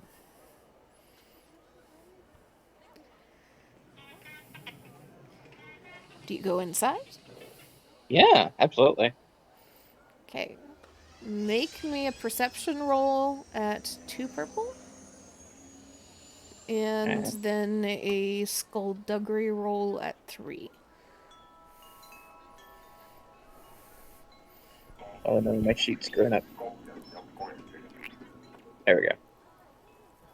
Sheet. Oh nope, it's still fucking up. I can't see any of my buttons. Perception at 2 purple. Yes. I'm just gonna hope it works. It did. You balanced yourself out. Okay. And skullduggery at 3. You balanced yourself out again. So you step inside and kind of look around. You see that neither Tia nor Kana are here. And in fact, you can see that one of the chairs at the table has been knocked over as if somebody left in a rush. You kind of look around, and the room seems largely like you left it. Where you do see a large flower arrangement that was not there before, that has been set up on the table.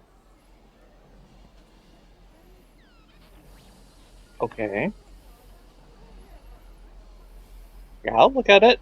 There's always a note in these things. Okay, let me see here.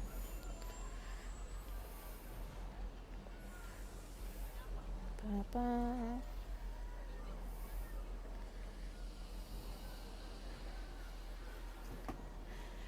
So as you kind of go over and start examining it,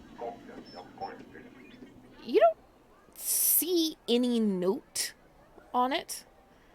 However, make me...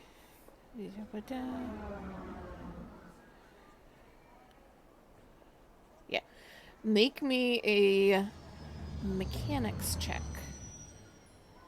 At 3 Excuse purple. me. It's a flower pot bomb. Run!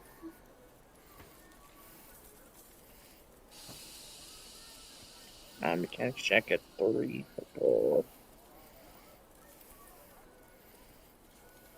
3 purple.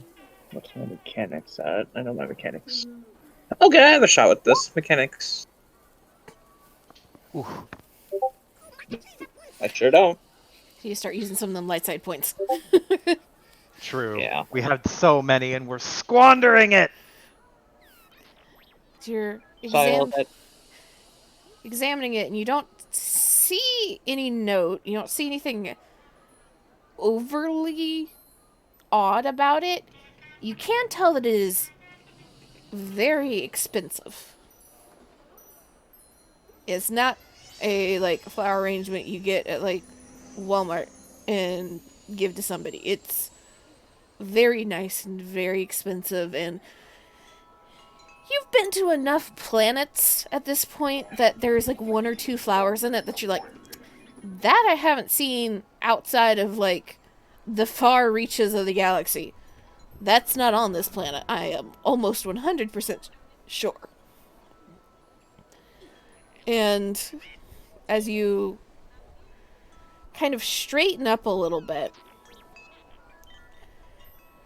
you hear very briefly a scuffle of movement, and as you jerk around and spin around towards the movement, the door slams behind you. Ah, fuck no. I'm going after him. And as you dart towards the door and throw it open, you see kind of the leg of a person disappearing around the corner down the hall. Aw, As it's you my turn for a chase scene. Okay, let's go. as you rush after them, you see a panting, bent-over figure in the elevator right as the doors close.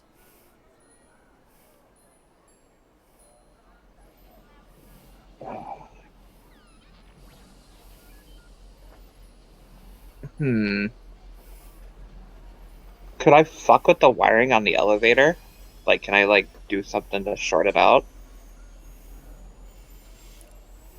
You can try, however, I will note that if you get caught, that will piss off a hotel full of very rich people. Well, then I just won't get caught. Smile. So you can go to the elevator and kind of examine it, and you see that there is a, little. It's late enough that my English is starting to go. Language returned to me.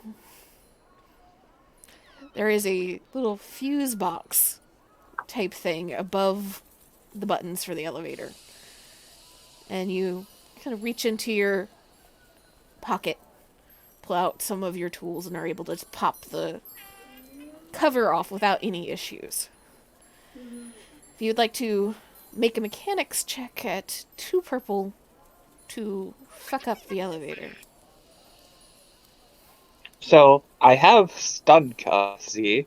Could I, like, push them onto the fuse box and just completely short it out? Like, could I use them to help me with this? You can, however, you would know that if you Okay. if you try to do something sneaky with the wiring or something, you can fuck up the elevator in such a way that perhaps the entire hotel will not be alerted. If you Okay. just short out the elevator, that's going to set off the elevator alarm. Okay. So mechanics check with just 2 purple? Yes. We have them.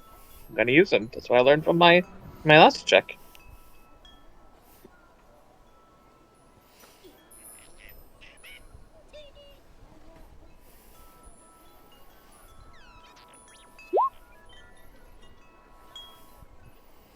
You fucking... So as you're trying to short out the wires and like adjust them a little bit, you're unable to stop the elevator, but your eyes flicker up and you can see the numbers above it have stopped on the floor that the elevator was last on and are not changing. How far did the elevator go down in this time? It went down about 10 floors.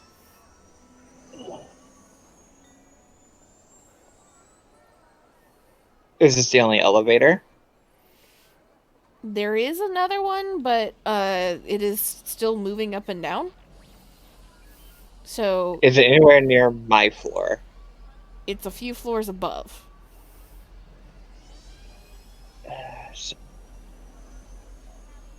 My options are to call that and go down to that floor, or to like do some super cool physical shit and like slide down the elevator shaft. What should I do? Do some insane bullshit. Start using these All points. right. Gonna do insane bullshit. Let's go. I want to like slide down like the rope on the elevator shaft down to the elevator below. Oh boy. Okay. So If I die, it's Joe's fault. if you, let's say that you can manage to just short out the blah blah blah English, the door circuit without too many issues, and the door just kind of slides open, not fully, but like enough that you could feasibly squeeze through. And you just see the massive dark hole up and down that is the elevator shaft. And as you squeeze through, you know that this elevator shaft has both of the elevators within it. They are not in their own separate tubes, essentially. They are in one giant hole. And are you just wanting to jump across to the rope and try to slide down? Do you have some other type of plan here? Want to jump over to the fucking ladder on the wall and just climb down? That is an option. I'm kind of pushing it here, Z, but I'm gonna ask just to ask, just because we're already going extreme as it is. I have a net arrow. Could I like make a net down below? For the net arrow to activate, it needs to kind of hit something. Okay, So fair enough. yeah, you can make a net down below, but you're just gonna hit the elevator with the net, and then you're gonna land on the elevator anyway. Okay, it was worth the question. I'll jump to the ladder and just slide down it. Okay, so you're jumping over to the ladder, trying to Elden Ring slide your way down. Yep, pretty much. So to jump across, I will need a coordinations check at Okay. 2 purple, 1 black, because it is dark. Okay.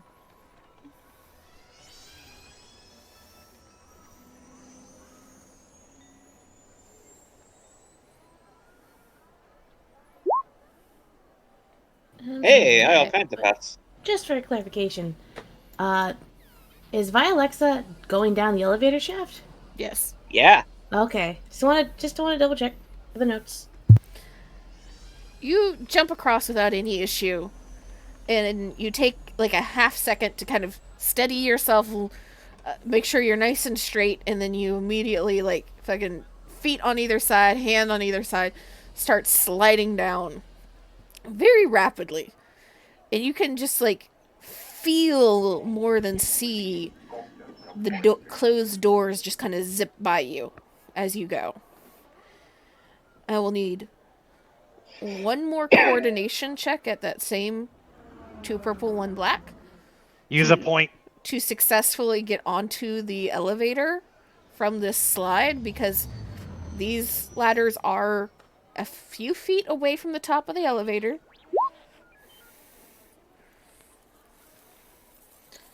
See, the more you use, the more I want to use.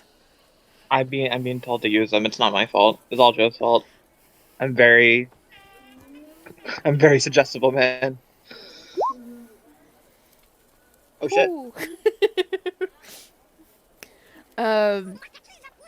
And you start to kind of squeeze down on this ladder and slow yourself just enough that you can hook your foot down into a rung to stop yourself fully. There's just enough of a jerk down that you kind of wobble for a second, and you're just like a little like, whoo, that could have been bad. And you turn around, you see that the elevator, the top of the elevator is behind you. And you're able to just kind of turn around and hop over to the top. And are you wanting to try and get into the elevator? Or are you just gonna I'm gonna open the elevator hatch and point my bowcaster just straight down. So you pop open this elevator hatch. You see that the elevator is empty aside from an old woman who is just smashing the floor level button over and over, trying to get this fucking thing to work, in a very fancy gown. The doors are open on this floor, though. Damn it. Jump down, pursue. You scare the living shit out of this old woman. She screams. And with her scream, there's a whole bunch of heads that there's like this like little atrium outside of the elevators, like where the elevators and the stairwell are, of just these like other people that either were on the elevator and have since gotten off, or just kind of like all watching the elevator with that kind of like, I'd like to use this elevator, but I think it's broken, so I don't necessarily want to get on it. And all their heads immediately snap around to see you just come bolting out of this elevator and into the hallway. And you kind of glance around. None of the people that are immediately outside this elevator bear any resemblance to this, the brief glimpse of the figure that you caught. So you kind of I assume rush down the hallway to the Yes. corner. You look, kind of swing yourself around the corner, looking down the hall, and there is a handful of people walking back and forth and seeming to be moving to and or from rooms, and a handful of workers that are delivering trays on carts, or like the cleaning lady. And as you look down, give me a skullduggery check at 3 purple to see if you can spot somebody. I'm not using all this to just not do anything about it.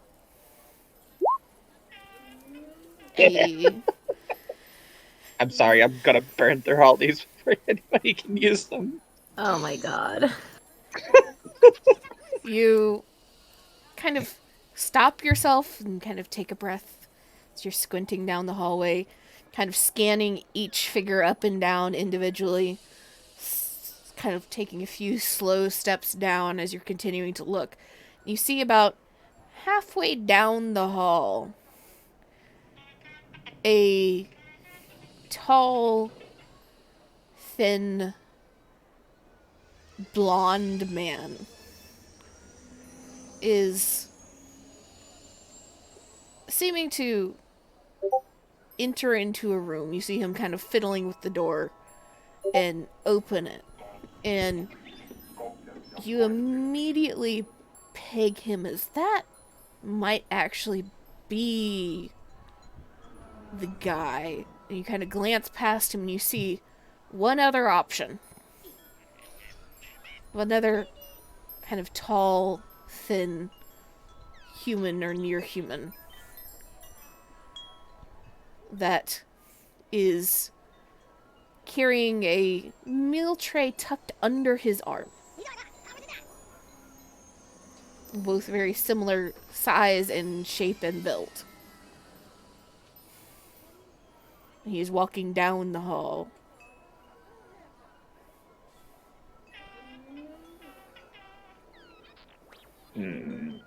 My instincts say the meal tray guy. What does the audience think? I don't know. I didn't. I was zoned out for a half second because I was looking at or listening to music. Blonde guy walking Imagining the into a chasing. door. Blonde guy walking into a door. Or there's a guy walking down the hallway carrying a meal tray under his arm. My instincts are telling me meal tray. I don't know, man. Go to fucking instinct. I'm gonna go with Ultra my instinct. instinct. I mean, even if I'm wrong, the guy went into the room, so I can always go get him. So I'll go meal tray guy. So are you trying to sneak up on him, or are you just flat out running? Does he look skittish at all? Is he moving fast?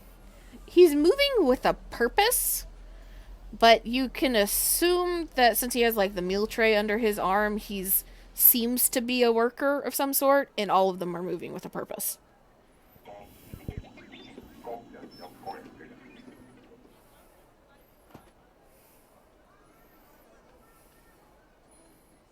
Piper's gonna roll chaos real quick. I should have figured out if that was for yes or for no. I'm gonna roll it again. Higher is yes, lower is no. Okay. I'm gonna move with a fast purpose. Follow Okay. this fucker. Are you following him or trying to overtake him? I would like to overtake him eventually. Okay. So, what is your stealth? I cannot see what my stealth is currently. Look at your stealth. Please do. None of the symbols are there for me. Alexa, stealth. Pretty damn good. A yellow 3 green.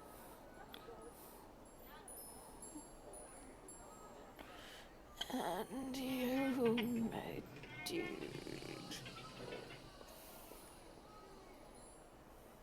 I'm gonna try restarting my page to see if that's.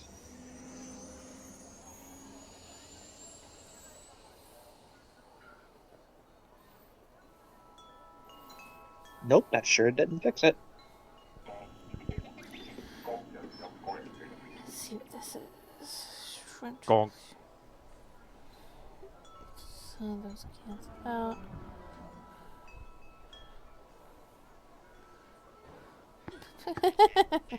Okay. You move with the purpose, trying to like take an extra half step for every one of his, trying to overtake him without drawing too much attention. And as he kind of nears the end of the hallway towards another, what you know to be stairwell, he kind of glances around a little bit, but doesn't seem to notice you. And right before he reaches the stairwell, you are within arm's reach of him.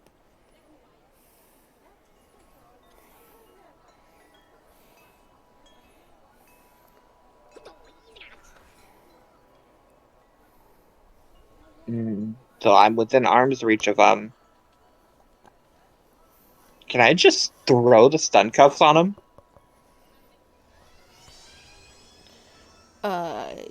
You can try. Let me double check this rule here.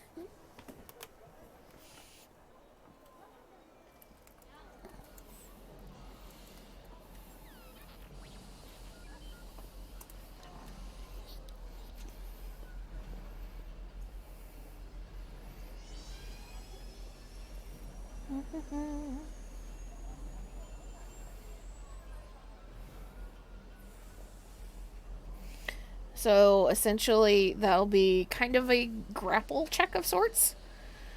So you can have a.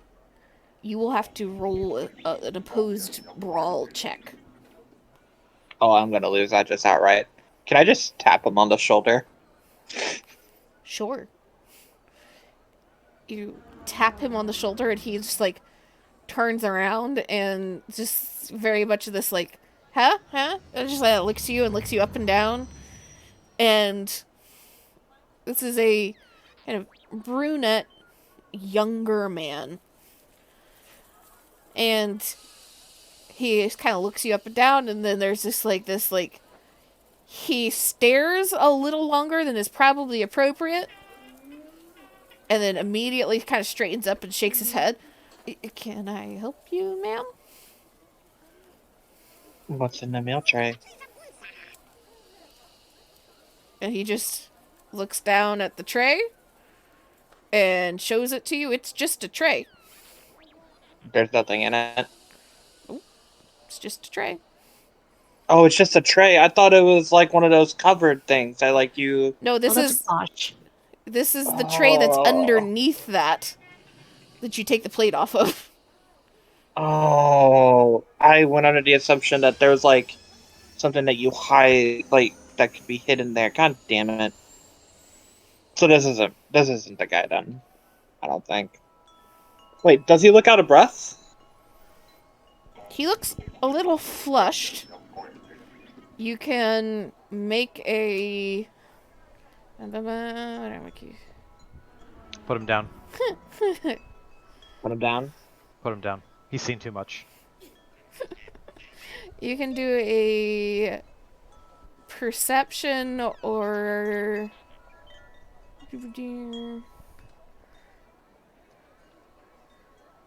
hell, perception or a coercion roll at 2 purple to see if you can tell more than just he is flushed.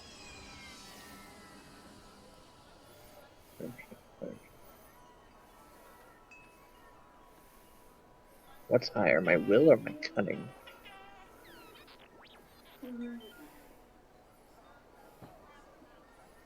Z, I cannot see my stats. Could you please tell me what my higher stat is?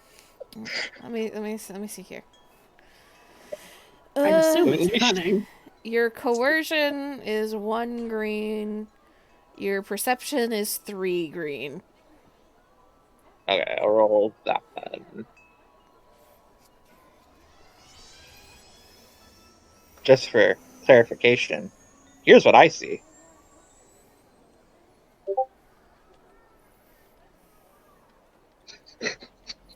Huh. You know, technically you can see your stats. You're right, I can. So perception then. Mm-hmm. That's fucky. What? Yeah. 2 purple.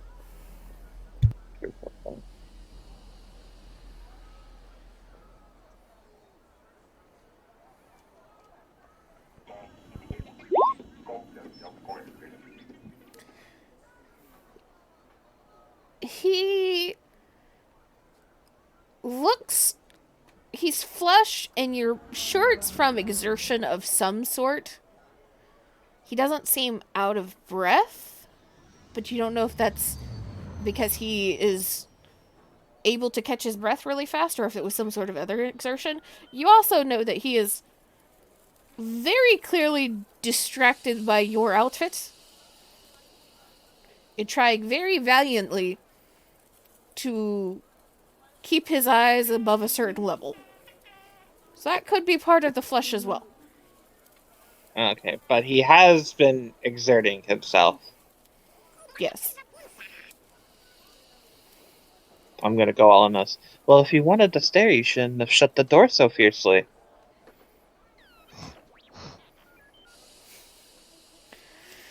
Oh boy. Z, your asexuality is showing. Yep. Yep.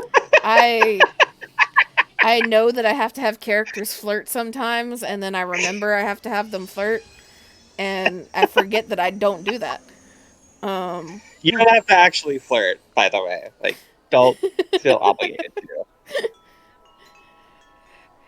I'm gonna flirt at them. They do not have to respond.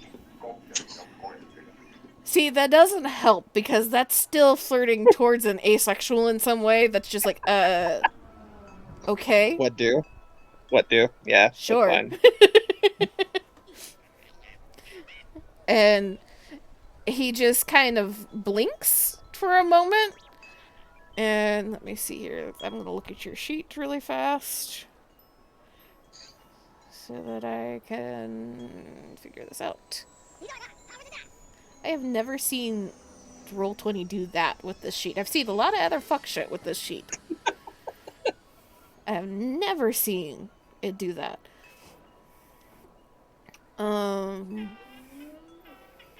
So this is going to be... Yeah, roll me a charm. Charm is going to be a yellow and 2 green, and this is going to be contested against...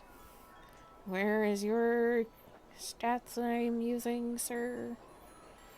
You're not getting away from me. And I do get a free advantage for this as well. Hold on a second, let me find shit. Yeah, no problem. Because I am stupid and I like to write down stats but only the stats I think are going to be used, which are never the stats that are actually used, and so I have to do the math really Yep, fast. yep. This is going to be against that, which is against that. So that is going to be 3 purple.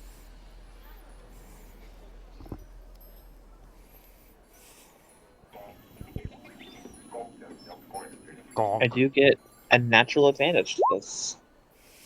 So Oh, yeah. success and an advantage. And so you say that, you see the flush just deepen just a little bit. And his mouth opens and then clacks closed for a second. And there's just like this like kind of furrow of his brow of, you don't know, confusion or kind of frustration of some sort. And he shakes his head. Not really sure what you're talking about.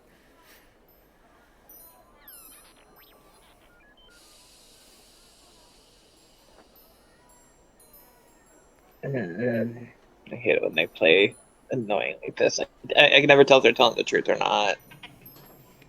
You can roll again if you would like to try and figure out. What would it be? It would be your perception again.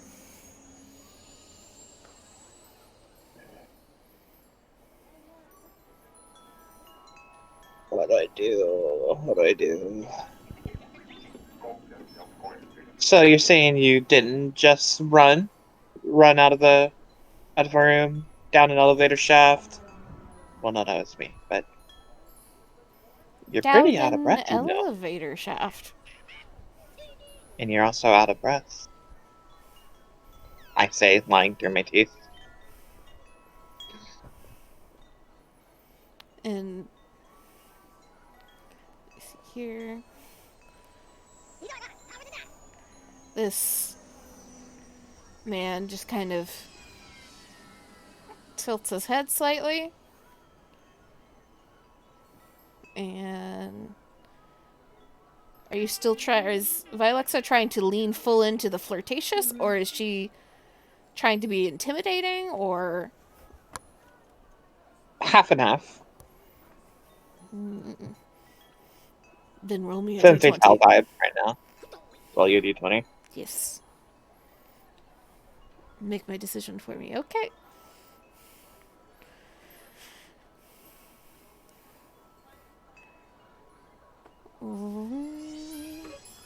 Let's see. What is your agility, ma'am?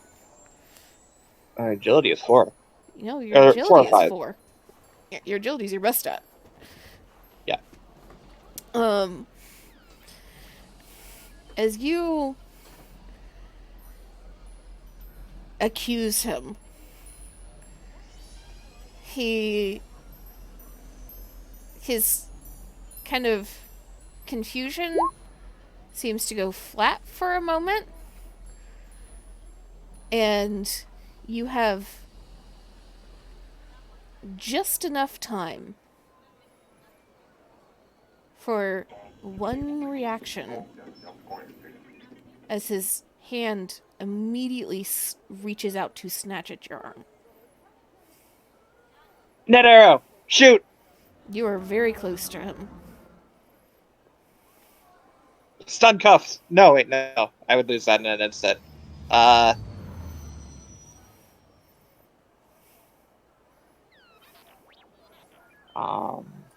do I have? What can I use?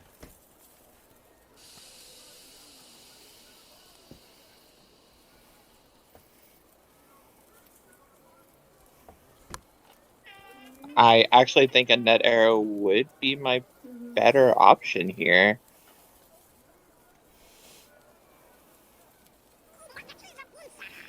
So you're just gonna try to stab him with a net arrow? Yeah, try to spring it. like that's like I'm trying to think. Like I would lose the stun cuff brawl probably. because I don't have any brawl. I think net arrow's the play here. Okay. So you. Let's see here.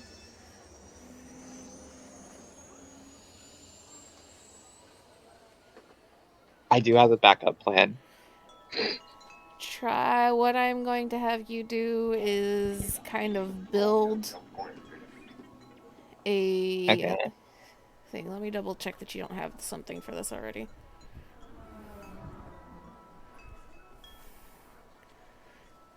Yeah, you're just gonna do a contested roll with this. You're going to do your 4 green against 3 purple.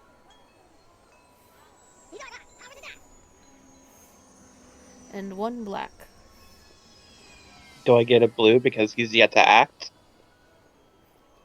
Sure. I'm sorry for using all these light side points, but also You using another one?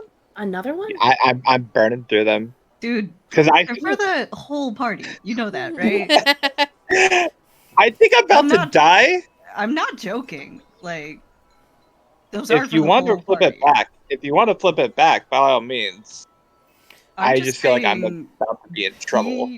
Be more aware of the way that you're using those, especially 5. Well, we never use them. And to be fair, she also is aware that it is close to my tapping out time. So you're about to have to re-roll them anyway. Like, if there's a genuine problem, I won't roll them anymore, but we usually never roll these. Yeah, I don't have a problem with it because like we haven't used them. We haven't been using them this session, even though we had a bunch. If I'm in the wrong, I won't roll it. It's fine. Just go ahead and roll them, Piper. We're about done. Yeah.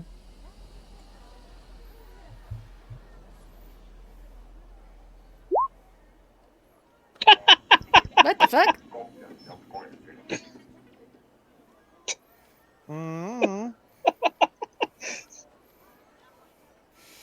Mm-hmm.